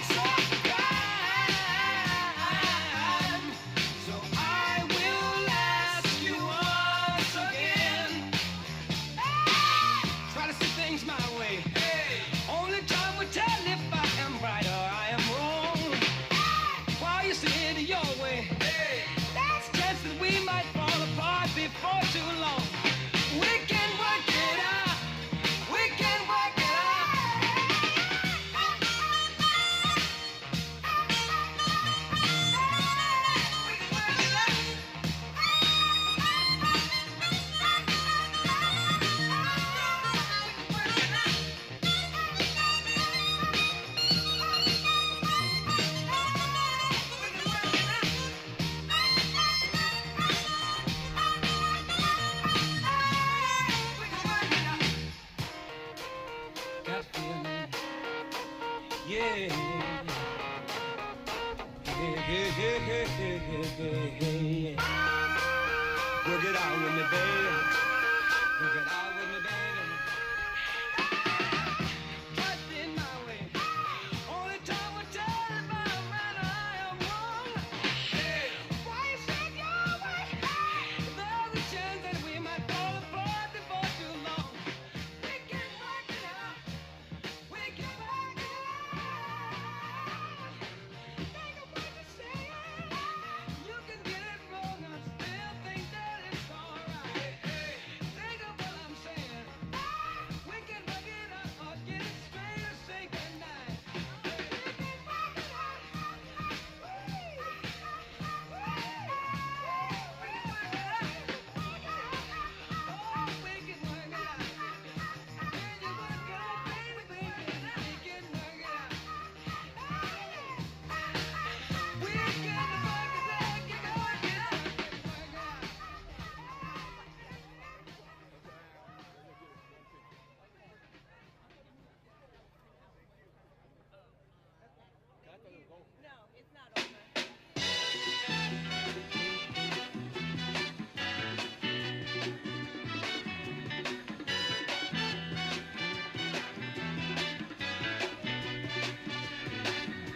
Hush now, child, and don't cry. Your folks might understand you. Are going up as well. My husband is 62 years old and I am 59 years old. We cannot afford a sudden increase for health insurance and we will have to go without coverage. We are just one American family having this discussion and realizing that we are taking a gamble on our own lives. We have depended on our health care coverage to keep us healthy, and I am thankful to say we are healthy right now.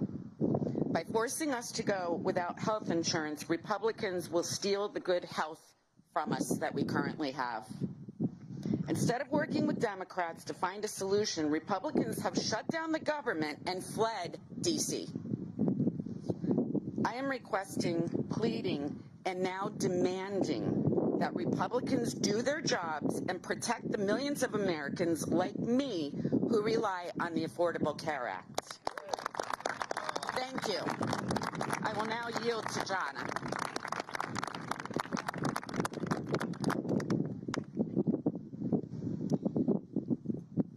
My name is Jonna Higgins-Fries, and my family has lived, farmed, and worked in Iowa since the 1850s. I'm here today as a private citizen and mother of 2 kids with critical and chronic illnesses who use Medicaid. When Senator Joni Ernst and Representative Marionette Miller-Meeks were voting for the big brutal bill to take working people's money away from Medicaid and Social Security to give handouts to the rich, someone shouted to Ernst that gutting Medicaid would kill an estimated 51,000 people next year, and Ernst said, "We're all going to die." My babies were both sick. My babies were both sick from the instant they were born in Iowa City. My older son already died. He was born in cardiac arrest. I lay in the silent delivery room while the doctors and nurses were scared, waiting to see whether my kid could be resuscitated. So I don't need my elected officials to tell me that we're all going to die. I need representatives like Miller-Meeks to stop stealing the money that helps my kids have a good life.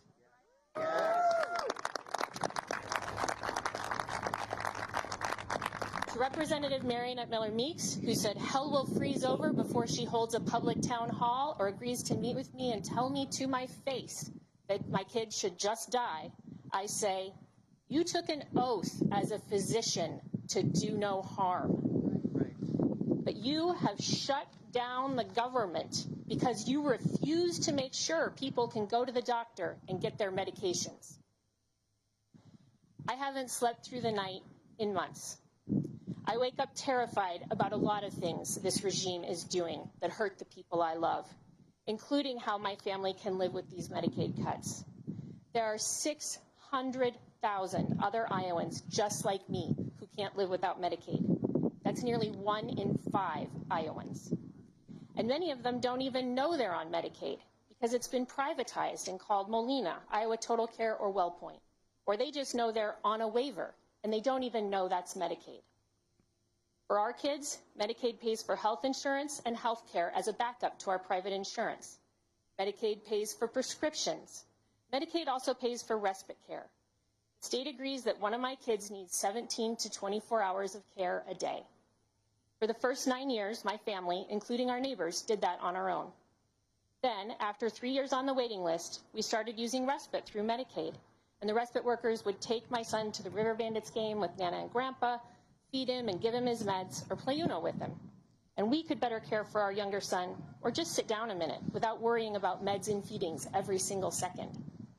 Or his respite workers would take him to visit our friend Ada in Cedar Falls, who's also on Medicaid.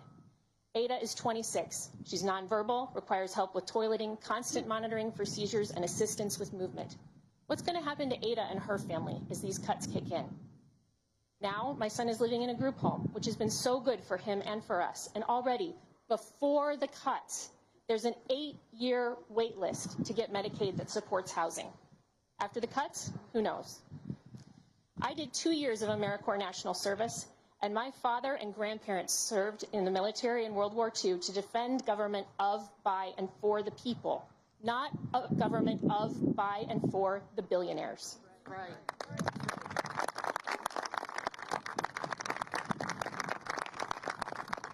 We are the richest country in the history of the world. I don't know why we let Republicans waste our time saying that we can't provide health care for everyone. There's enough for everything for everyone, as long as we don't let Republicans and the rich steal more than half of it off the top. Thank you, Jonna. Thank you, Jackie. Thank you, Heather, for sharing your powerful stories on behalf of the tens of millions of Americans who are in the line of fire as a result of the unprecedented Republican assault on health care in America. It's time to reopen the government. It's time to enact a bipartisan spending agreement that actually makes life better for everyday Americans. And it's time to decisively address the Republican health care crisis. Democrats are in this fight until we win this fight for the American people. Thank you all.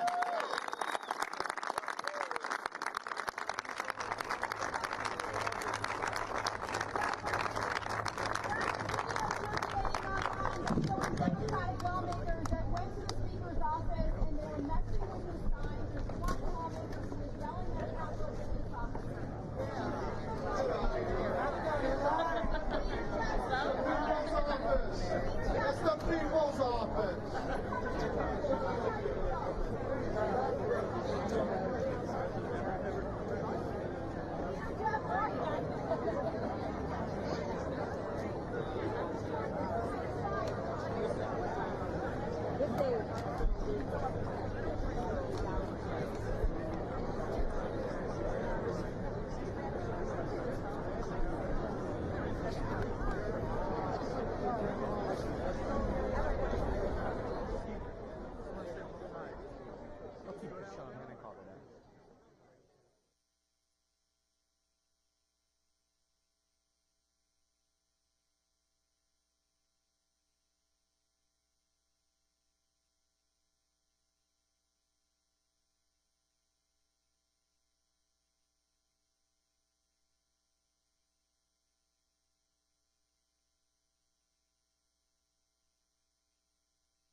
Really, your samples from That's how we feel about you guys. I'm just like, everybody's tall. Everybody's tall. Yeah, they're just, you guys are all tall. You do. You were my height at one point, when you were probably in 5th grade, right? My son-in-law is 6'7" and built like a bear. Oh my goodness. And he always wants to hug me, and I hate Oh, my every second of it. Does it make you not feel tough and manly? Exactly. Okay. Well, if it makes you, my 6-year-old is this tall. No way. Yeah, she's 95th percentile. She always has been, so I think she's gonna be taller than me in like 2 years. That's all right. It's good, right? Then I gotta have you on my side. She's great. All right, so we're all good? Your camera can see on me too, right? Yeah. And they're taking this shot as like a bump shot. So, You don't know.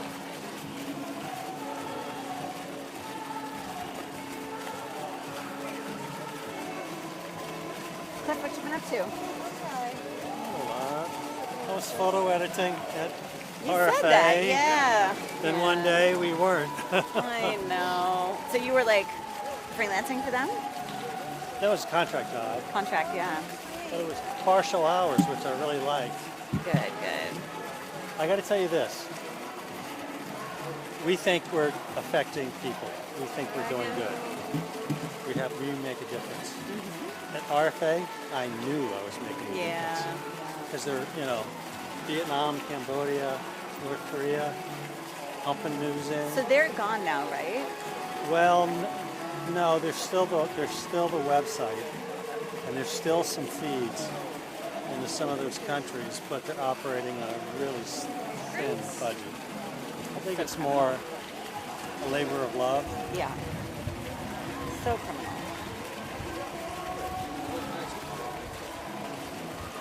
So they're gonna walk down the steps like normal, right? Even though we got the stuff up, right? The scaffolding, they're kind of come through that opening. Is that what we know? I don't know. The last people that Came out on the side.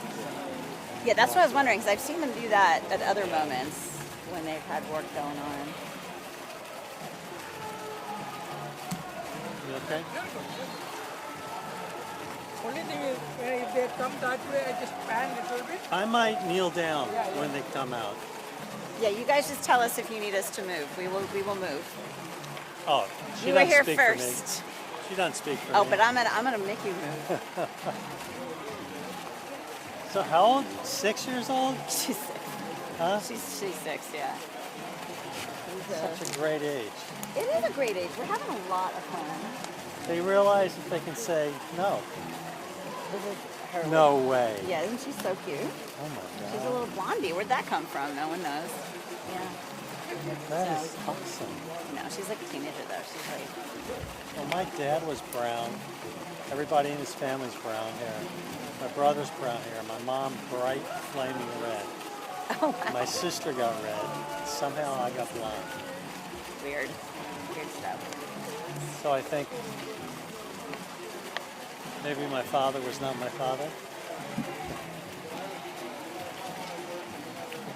I have friends that did have had DNA tests as adults and had some surprises.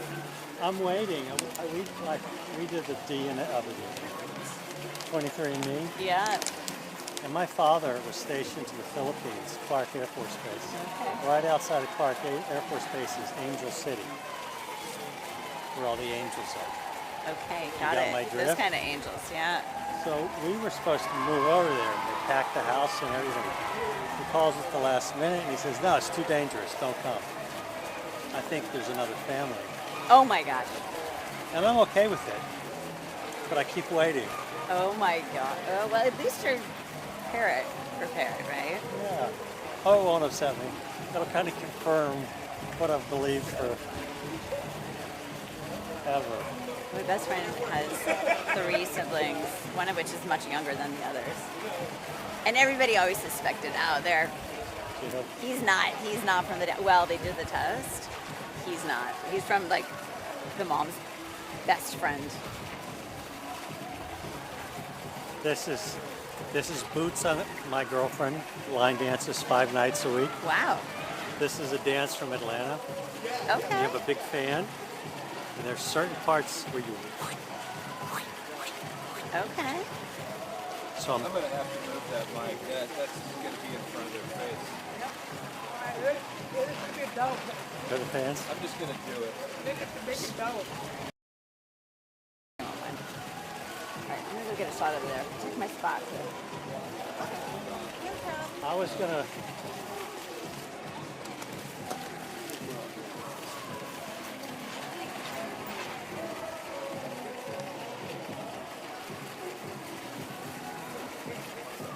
There you go.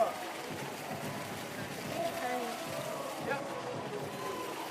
Much better. Much better.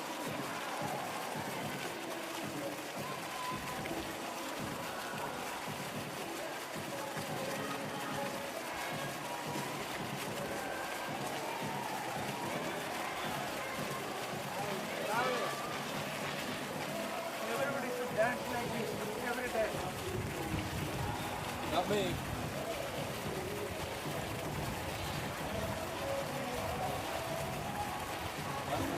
Think about it.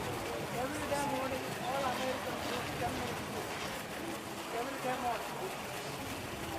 You have to do this. Every morning, when you come to work, in there, 10 minutes. 10 minutes. Everybody. Come on, man.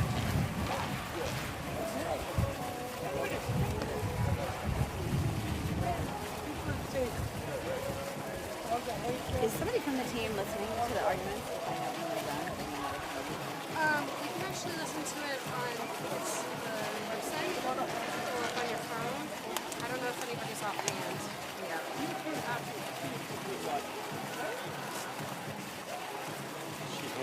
Test 1, 2, 3. Testing 1, 2, 3, 1, 2, 3, ABC.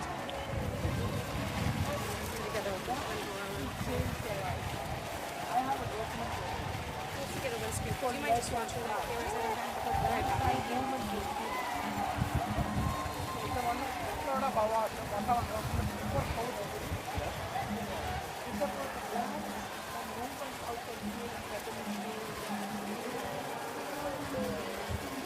Oh, I knew this.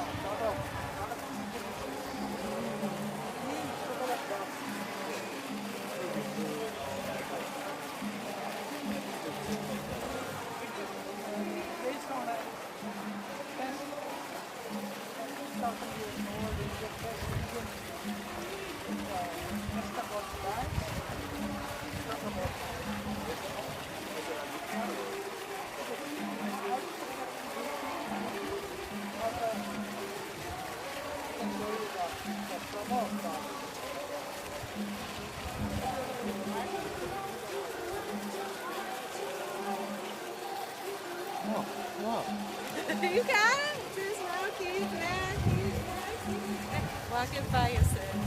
Walking by yourself. You got it?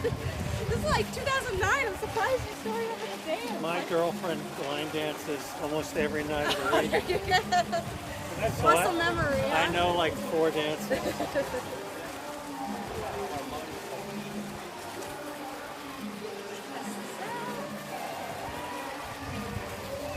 Test 1, 2, 3, 1, 2.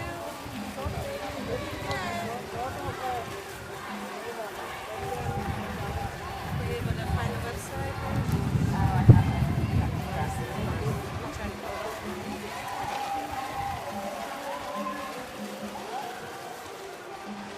Oh, on my TV.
let's cheer for dancing.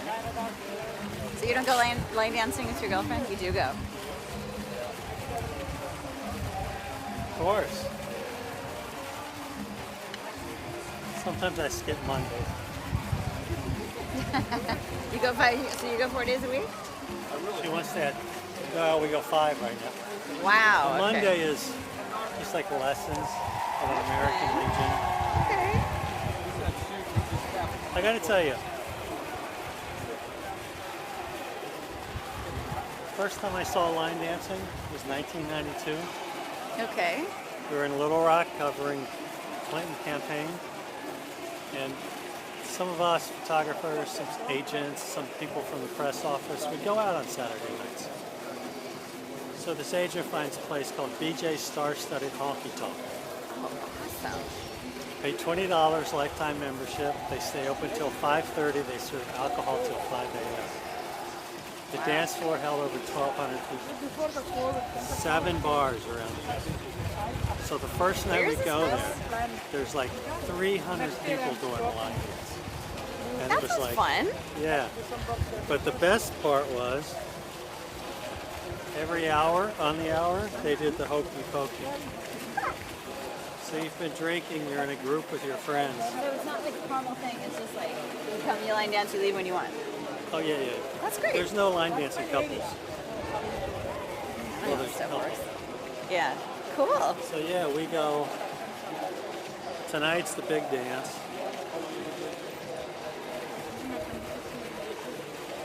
I think I should maybe go get some pictures of them dancing. Well, I worry. Oh, I know this.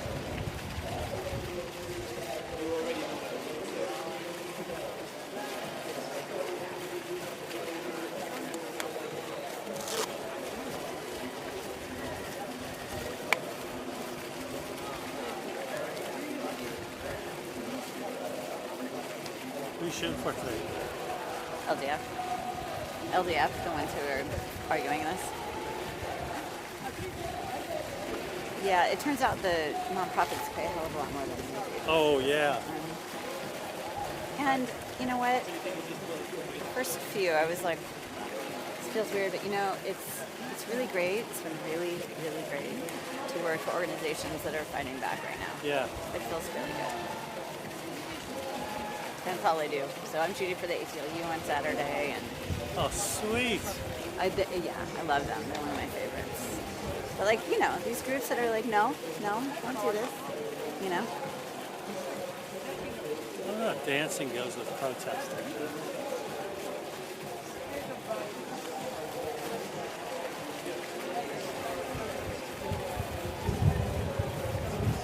Is this the only thing you're shooting today, or does he have you running around a little bit? They called me at 9 for this. I was gonna say, because I saw Scotty just before 9. He's like, I don't know, I'm gonna do all this. I can't believe he's still. Oh, I know. But I want to be like him. I want to fall over dead, just like this. Yeah, just keep going. How old is he? 70 something. Yeah. I think early. Yeah.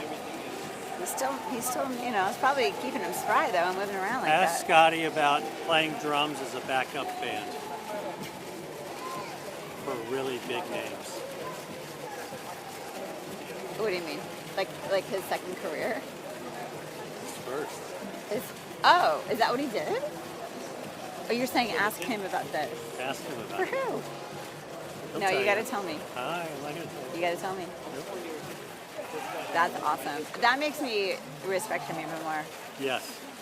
That's great. We were at the day after Clinton got elected. We went to Al Gore's hometown.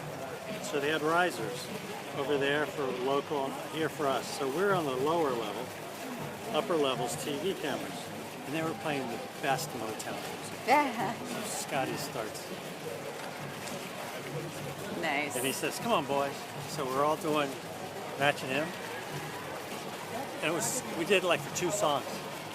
Watching local news that night, local news rolled on it. So when we're going here, the TV guys were going over here. Hilarious, hilarious. I love it. This is the traveling White House press corps. I love it. You guys got to get into all kinds of trouble.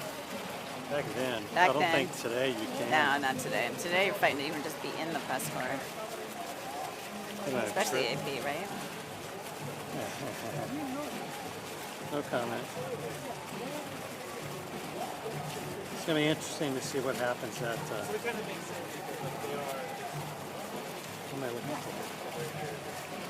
what happens at the Pentagon.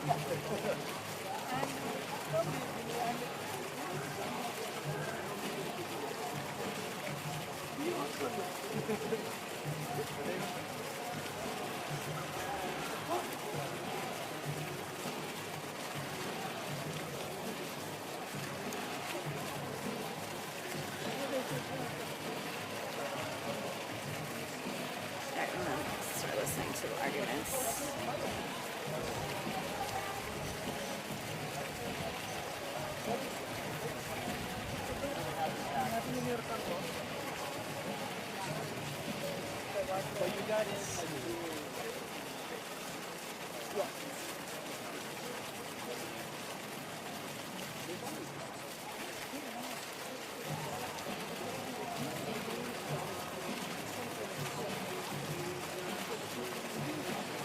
Still going. She's going to die when she sees this.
Nice vacation.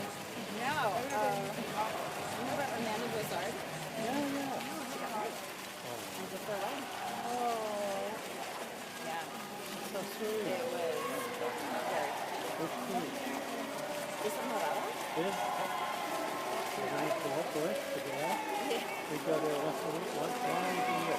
Oh, yeah? So going for we Oh, stay really? at Chico Lot. Oh, yeah. That was right down the street. Yeah? That is so cool. Yeah, we were in the but, oh my gosh, people were so expensive. Yeah. It was outrageous. I was like, okay, they told me about tonight for a hotel room. Modest place, you know? Wow. But, The Chico Lodge was brand new. And they gave the White House a really cut rate, cut rate because they wanted word of mouth. yeah, it's a nice spot, right? Yeah. Do you have any time to enjoy it? We went jet skiing one time. Jerome Delay and Danny O'Shea, a couple other people. Jerome was Jerome Delay. He hit this wake from a boat. Broke his scoop. And now it's like 9 find a dentist that costs a fortune. I bet. But no, we had a good time there. There's good bone fishing. They'd go out in the pier, get his boat. There's a little fishing boat going by, and then hopefully get him when he comes in to fish. That was it.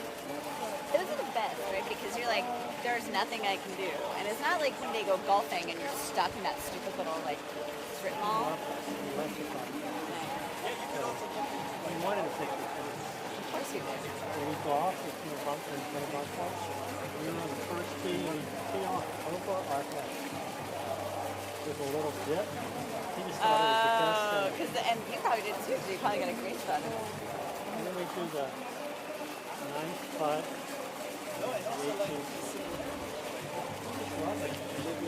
He couldn't hit his putts. So we made up t-shirts. 4 putt, 5 putt, 6 putt, 7. We gave him one. Then he gave us the things to make horseshoe kit. And he got the golf club. It wasn't a country club, it was just a golf club. Okay. To give us space. So we spent a week, Bill Mills, myself, building this horseshoe kit. Then we had an official grand opening on the president's schedule. Closed the president. So we kept the reporters on one side of this field. We were on this side. We played horseshoe. We come 2 weeks later. Racing. But you guys were there that long? Oh my. You were there a month? Santa Barbara, a month was dragging. So, damn it. If I had known this was going to happen, I wouldn't have given you the keep hearing the clinking. I want to play horseshoes, not golf, but I'm playing golf. Ah, that's what he said. So wait, you guys were in the Chico Lounge for a month? No, that was 1 week. 1 week. Okay. Kennebunkport. Kennebunkport. Okay, I missed that. Warriors rented a house, AT rented a house. I had a beautiful suite right on the pier, the fishing pier, the river. AFP was down the street. A whole month. You realized that was the pinnacle of all that, right? Like you guys timed it right. Like it wasn't like that before or after. Well, Johnson would go to his ranch for a week. No, but I mean, just in general, there's so much money. There's so many. Oh yeah. More of you Our per guys. diem was like $90 a day. I know. I mean, there's no money anymore. Like, there's no one's doing anything. Oh, I know. AP's instituted a half day rate where they get 4 days. Didn't know what you do. But I mean, just in general, no one's doing like the traveling. Like, there's no U.S. news. Much like it. It's bullshit, you know. Like, but I was just a little too young and all that shit was going on. I was in it. Yeah, you thought, yeah. So I was like, that's gonna be me. Well, Santa Barbara, Marlon Fitzwater had a press briefing twice a week. No reporters came except Helen Thomas. All the reporters were like, they'd rent a sailboat for a couple of weeks. Oh my God, are They'd you go up serious? to wine country. But us members of the travel pool, You had to be perfect. within 15 minutes. That's the thing. So we'd wake up, we'd go get breakfast, we'd sit on the beach, we'd be pissed off at each other. We'd see each other for a whole lunch. Go to lunch at same place, fight about where to go to dinner, wake up, do it again tomorrow. The people you go to. Beautiful. Well, that's why it was there. Yeah, I don't like it.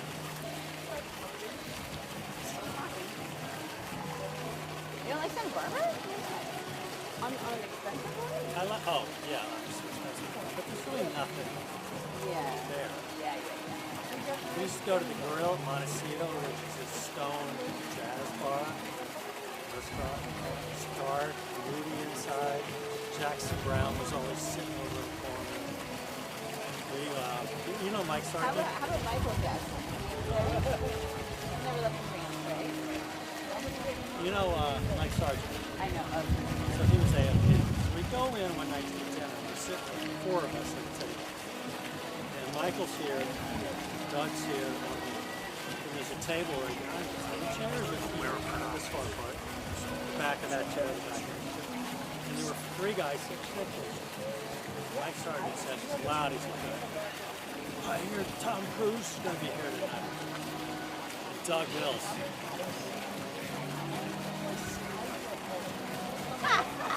Beat.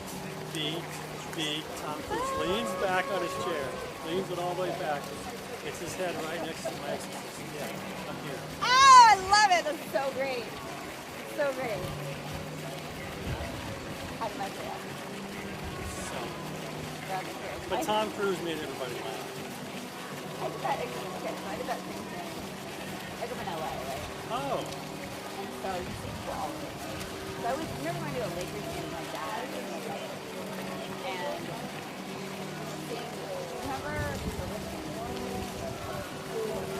I never watched it, but I was too young for me, but like I had seen it. Dad, Ricky Schroeder's here. How old are you? I pumped it into the computer. Oh no. And the guy right in front of me turns around. And I just sit there the whole game. Testing 1, 2, 3. Testing 1, 2, 3. Oh, that must have been so good for you, though. You go home, tell all your friends. How embarrassed I was. Yeah, it was great. Testing 1, 2, 3. Testing 1, 2, 3. Testing 1, 2, 3. It was an exact situation. That's good. The fact that I remember that.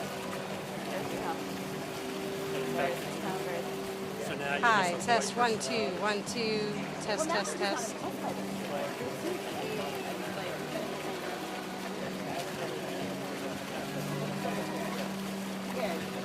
You've seen the picture of Doug Mills with Shields? So he had just gone to AD from recovering the First Lady. We're standing in a door jam. I'm here, Doug's here. We're really tight. She's going to come up and do a toast. That's it. I feel this breath on the back of my head. I smell this perfume. I remember that. Oh, God. No, we were making our picture. So we didn't even turn. Turn around. She took an immediate liking. So she was at the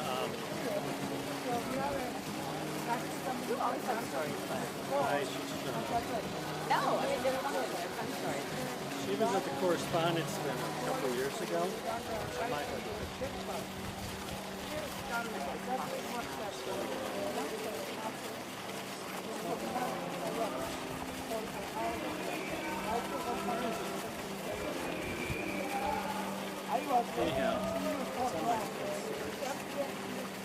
So she's like on the dais of the Correspondence Dinner. I get this urgent text from her. Remember that picture? I'm talking to Brooke Shields, and we're talking about that event. She said something about it. Send me the picture. Oh my God, she's going nuts. When was it? 2 years ago. I love it. No, you guys wrote a really cool video. We did. I think the guys have us how to do better. I think the guys like Dirk Halstead and Chick and Wally, in their heyday, I think there's so many people. I know, yeah. But still, our hands were tied. There were plenty of events, big events, where I was told, shoot 2 rolls of film, star the roll that's got the picture of it. You had to do that. Yeah. They weren't getting it about the other one, right? Now these kids hit the button and they're fired for everything. I remember the days where I was developing myself. Good. Doug and I worked at the Virginia Journal. I know, I remember talking about this. Yeah. Fairfax, Arlington, Alexander. How's it going down there? Done. Done. I'm done. Okay, I'll get this. But she wants me to get some of this too. Sit down. Sit in the shade. There's some shade over there. Yeah. They're just going to come down to the reception on the side. Down there on the side.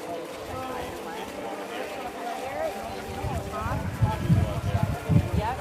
Great.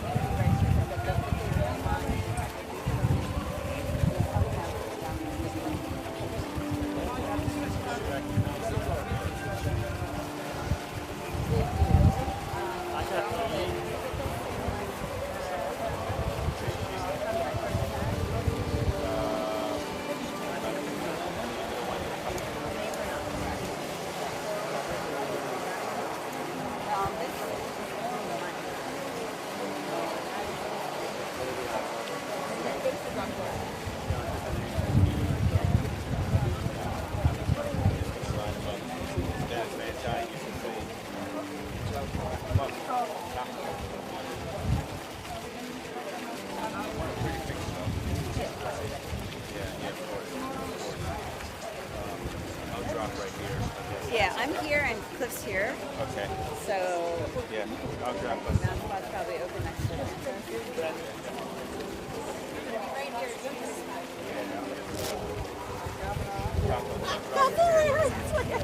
And you see, Doug, I've never seen Doug with hair before. see Lucian Perkins of the Post? He was single at the time. And he could not get her attention. She was just right on done. That looks better without hair. Look at that. That's so wow, you really are doing it. Yeah.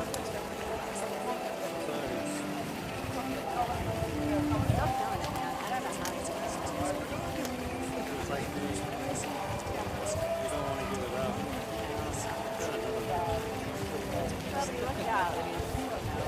They're seeing me as you come on.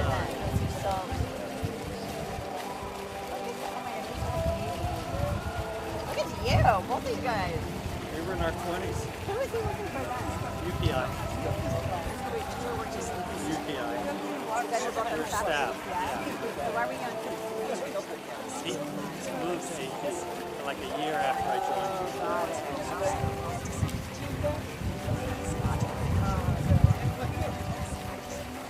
In fact, that Brooke Shields might have been his first assignment. For He's like, this is it. that was a big move back then. Totally.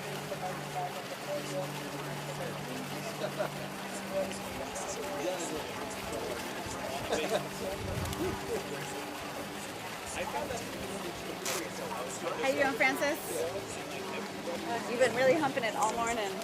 You getting hungry or anything? I got some food and water. Oh, you're so sweet. Christmas. I got like granola bars, watermelon. Watermelon? Yeah. You're such a rock star. That's amazing. I brought some Cliff bars, so I'm okay, but thank you. I almost forgot. I like the last times I forgot, and I'm like, oh my god, I'm so hungry. Exactly. Early morning. Yeah. I was getting bad. I was eating too much watermelon. I was like, I'll have to go to the, Oh, right. So, No, today you're probably gonna sweat it all out. Yeah, right. Who knew it was gonna be like a beach day? Thank God, especially compared to March when it's so late. It's like That was steaming. That was not a fun day. I did not enjoy that at all. Oh, are they done? I don't know. Now they're going. 17 or 18. They still got the same smile. He does. I can't hear anything you say. Yeah, I'm having to reload that page every like 5 minutes. I'm having to reload the page every like 5 minutes. So, because I'm like, are they telling me? Well, we only have like 30 seconds. I know, exactly. I mean, yeah, that's so happy. What have you been covering? such great work, seriously. We just won a case, Fayette, Tennessee, for things are like District 8 Bank, and then we're fighting in Georgia, in Cobb County, because residents are being charged with water bills. Because, to my understanding, of course, this is what I have, but like areas that were segregated because of redlining are now predominantly black and are being under repaired for the water, so they're causing these leaks in the water systems that are causing this huge amount of water bills, and people are going to make people in when really they're not spending any water and they don't want to fix the leaks. They're trying to get it out. Yeah, really. Yeah, really. So they're trying to, and then meanwhile people are like losing their houses because of these water bills and stuff, so yeah. It's going to feel good in this administration right now. Yes, I mean, again, it's all they're doing. Like I only, as you said, feel good because it's like not happening what I'm doing, but they're actually doing it. You know what? It takes everything. But no, you're just being here for me today.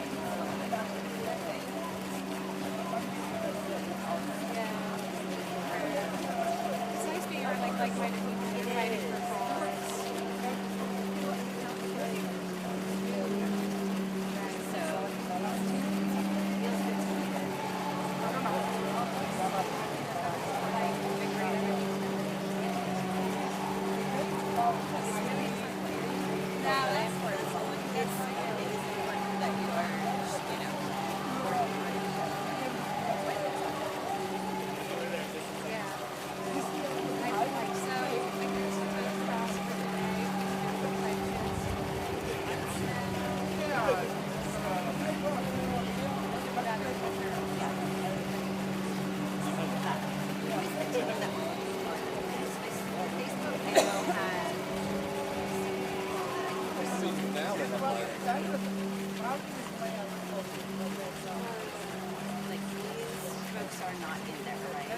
I don't think so, because they respect you. That's right, exactly. Yeah, the clients. So we're looking for Janae. Honestly, that's really who I need, but it's really not everybody. That's right.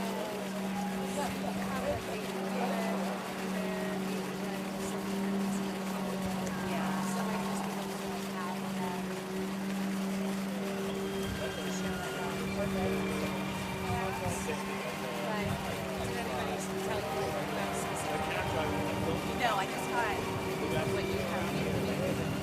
Down to like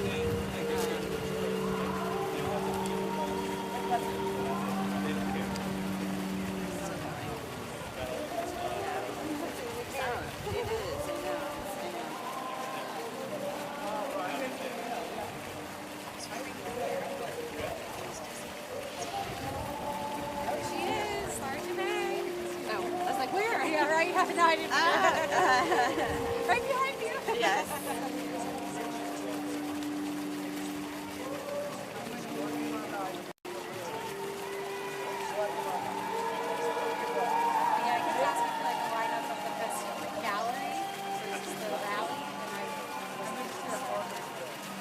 Love that you sent I see. So the panel, the panel is just one of many. Yeah, and honestly, it's okay. It's really nice.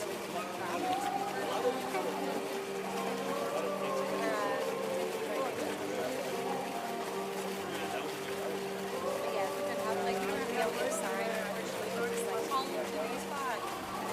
Yes, I will see that. Yeah, other than what you said in the shot list that I got, which doesn't really have. What's up? Somebody's walking out, guys. No, you printed it out. She's blessed. No, you got it. God forbid it so does. Exactly. Or you're just squinting into the sun. Exactly, yeah. Right, so no specific names. No. Just they're telling them.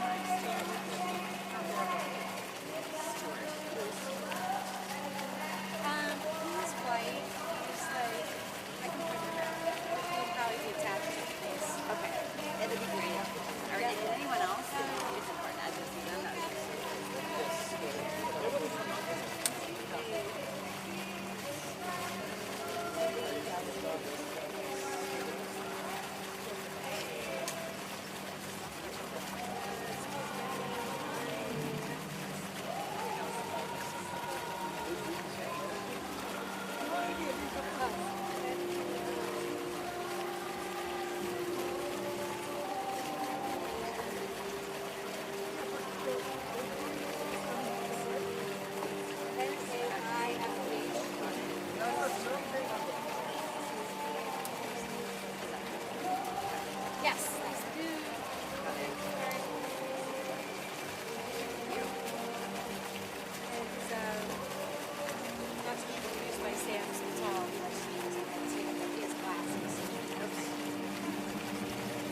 when they come down the stairs, do I need to move?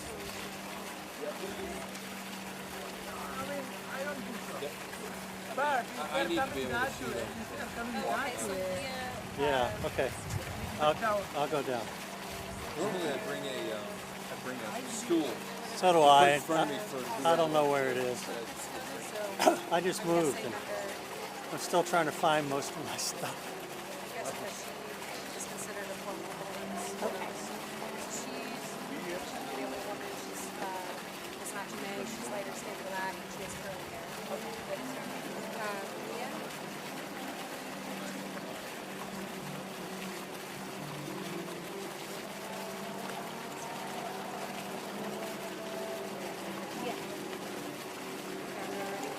Oh, okay. I put it up for this one. Yeah, because she's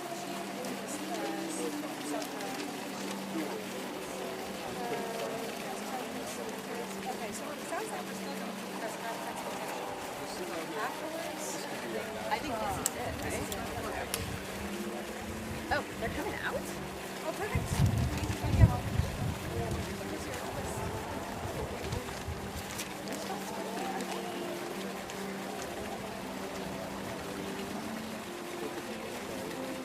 All right, pretty good. Can you hear? Yeah. Who is this? Yeah, because they're still speaking. They're still going.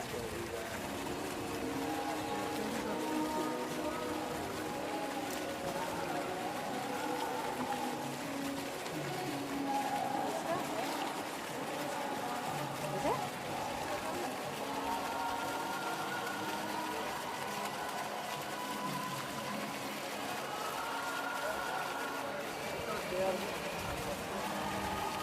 Sounds like movement. Yeah, no one's talking.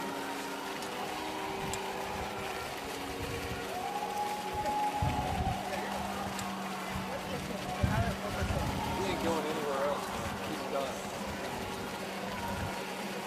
Where you cross the line.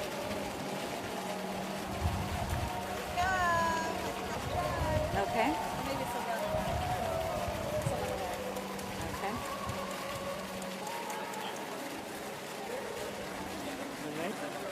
When they start talking, I'm going to try to stand up.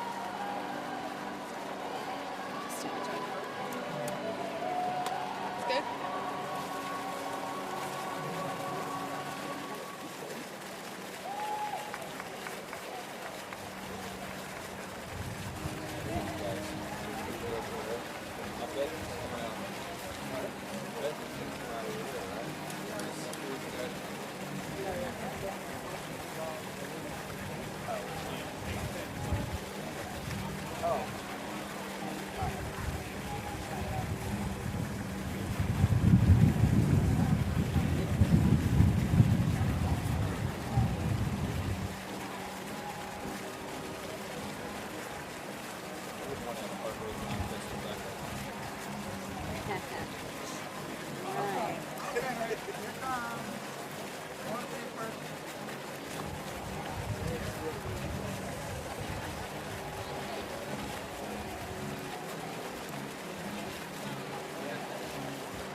out the door?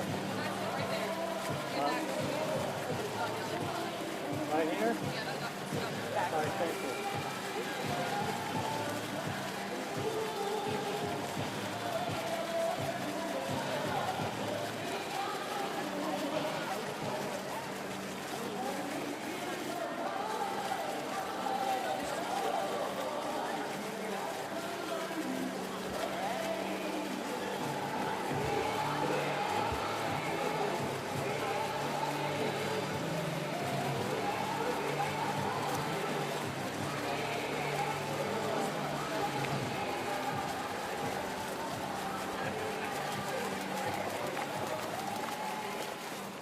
Hello, everybody.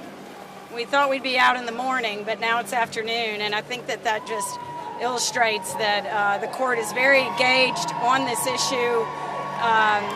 And, you know, the length and scope of the questioning that we saw today, it shows the level of confusion that has been created by the court's precedent in this area. And if you think that they're confused, then you ought to see how confusing it is for legislatures.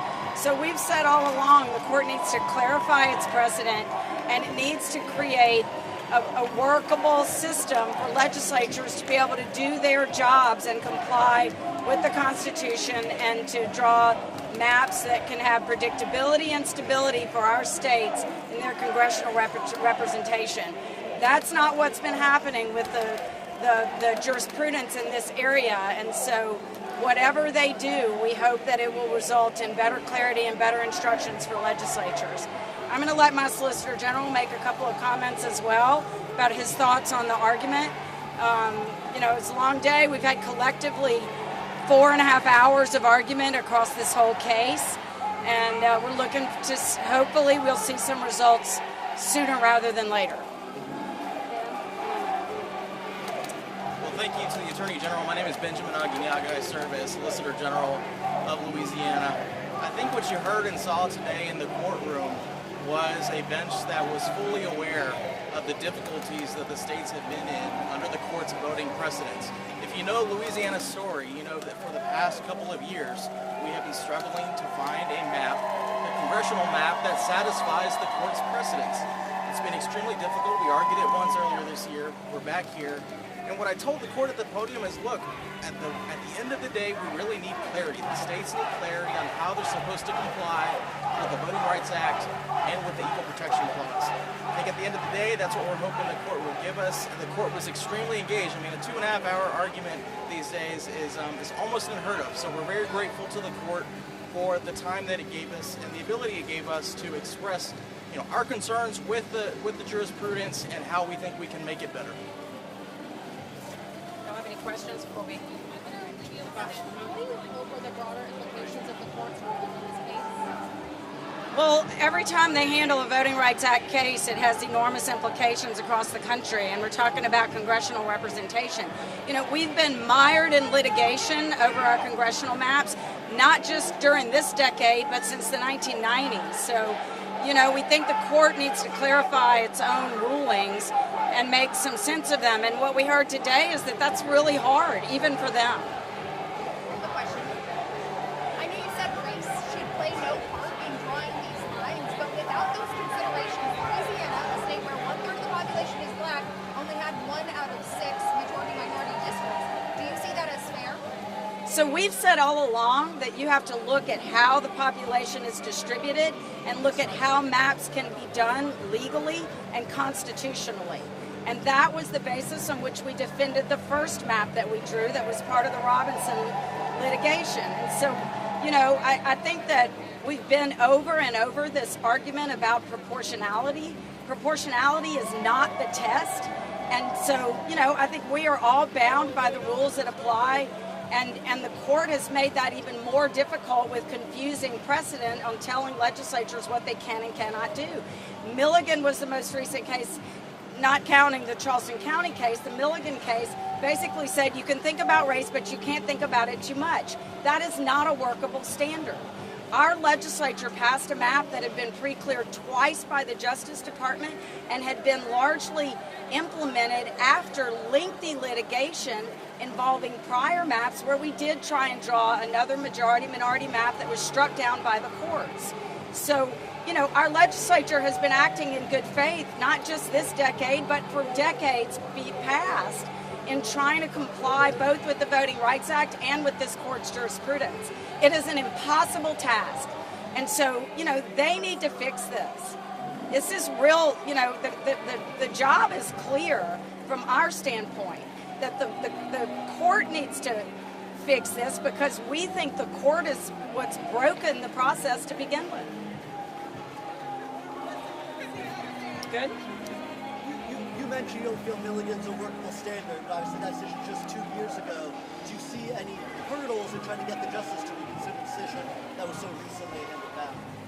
You know, in my opinion, that makes it easier to fix, not less easy to fix. I hope that they will see it that way. I mean, you know, our case has just always been, I think, a good vehicle for illustrating the problems with the court's jurisprudence in this area.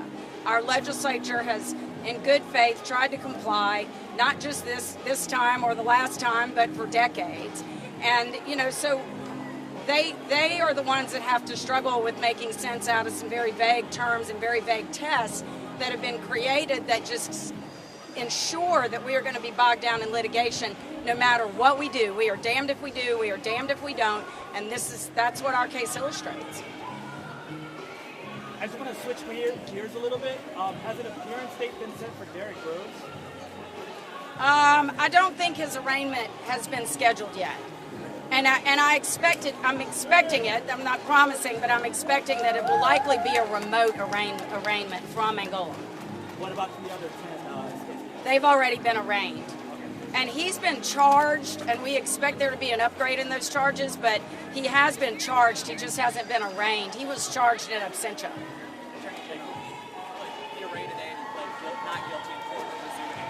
Oh, he just said he was arraigned today and pled not guilty over Zoom at Angola.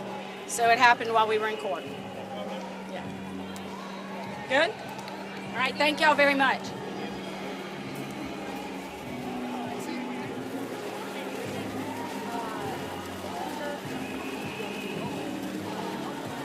Lester.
I know.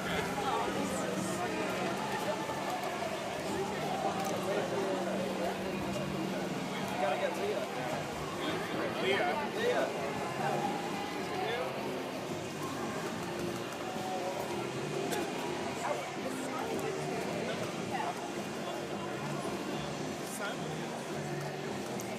So just go? Yep. Oh. Good afternoon. I'm Janae Nelson, President and Director Counsel of the Legal Defense Fund. We're just leaving the court after arguing Louisiana versus Calais, where the court asked some very challenging questions about the future of Section 2. We feel confident that if the court relies on its precedent, if it continues to have a commitment to the 15th Amendment and to this project of multiracial democracy, that it will rule in our favor.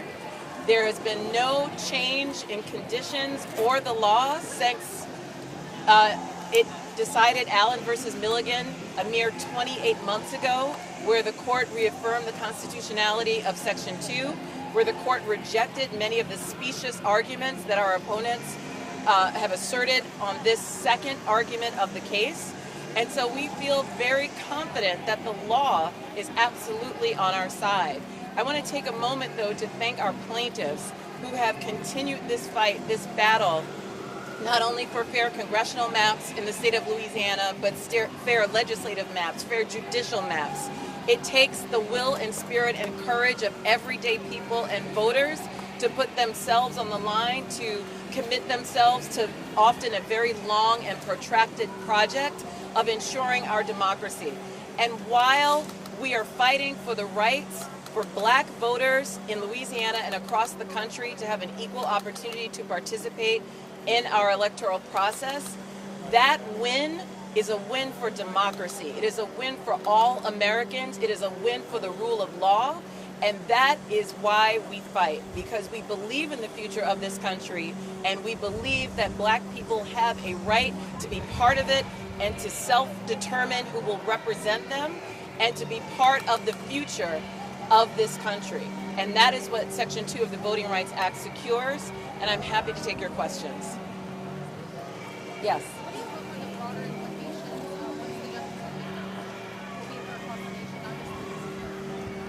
If your question is the broader implications of this ruling, my hope is that this will put to bed the constant efforts to undermine Section 2 of the Voting Rights Act and the Voting Rights Act as a whole.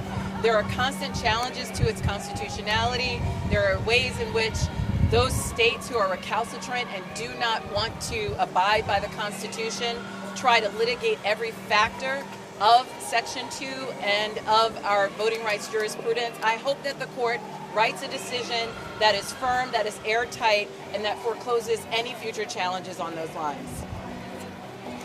Yes? You said you're confident the law is on your side, just as the conservative court has showed some skepticism to your arguments in your last term. Are you confident they're on your side of this? I know that the court issued an extraordinary decision in a case that we argued, Allen versus Milligan, and won, even when people made the very same argument that this court would not necessarily rule in our favor. We have every confidence that this court will do its job, will follow stare decisis, and understands the import of this case, particularly in this political context, where its legitimacy matters most. We'll take two more questions, and then we're going to the press conference. Yes.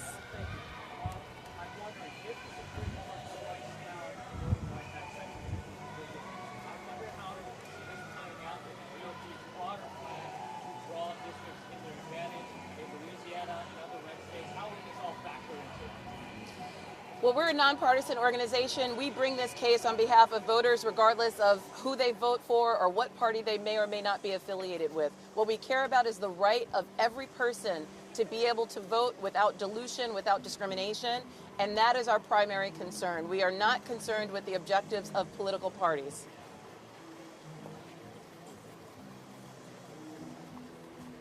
Hearing no further questions, thank you. Thank you all.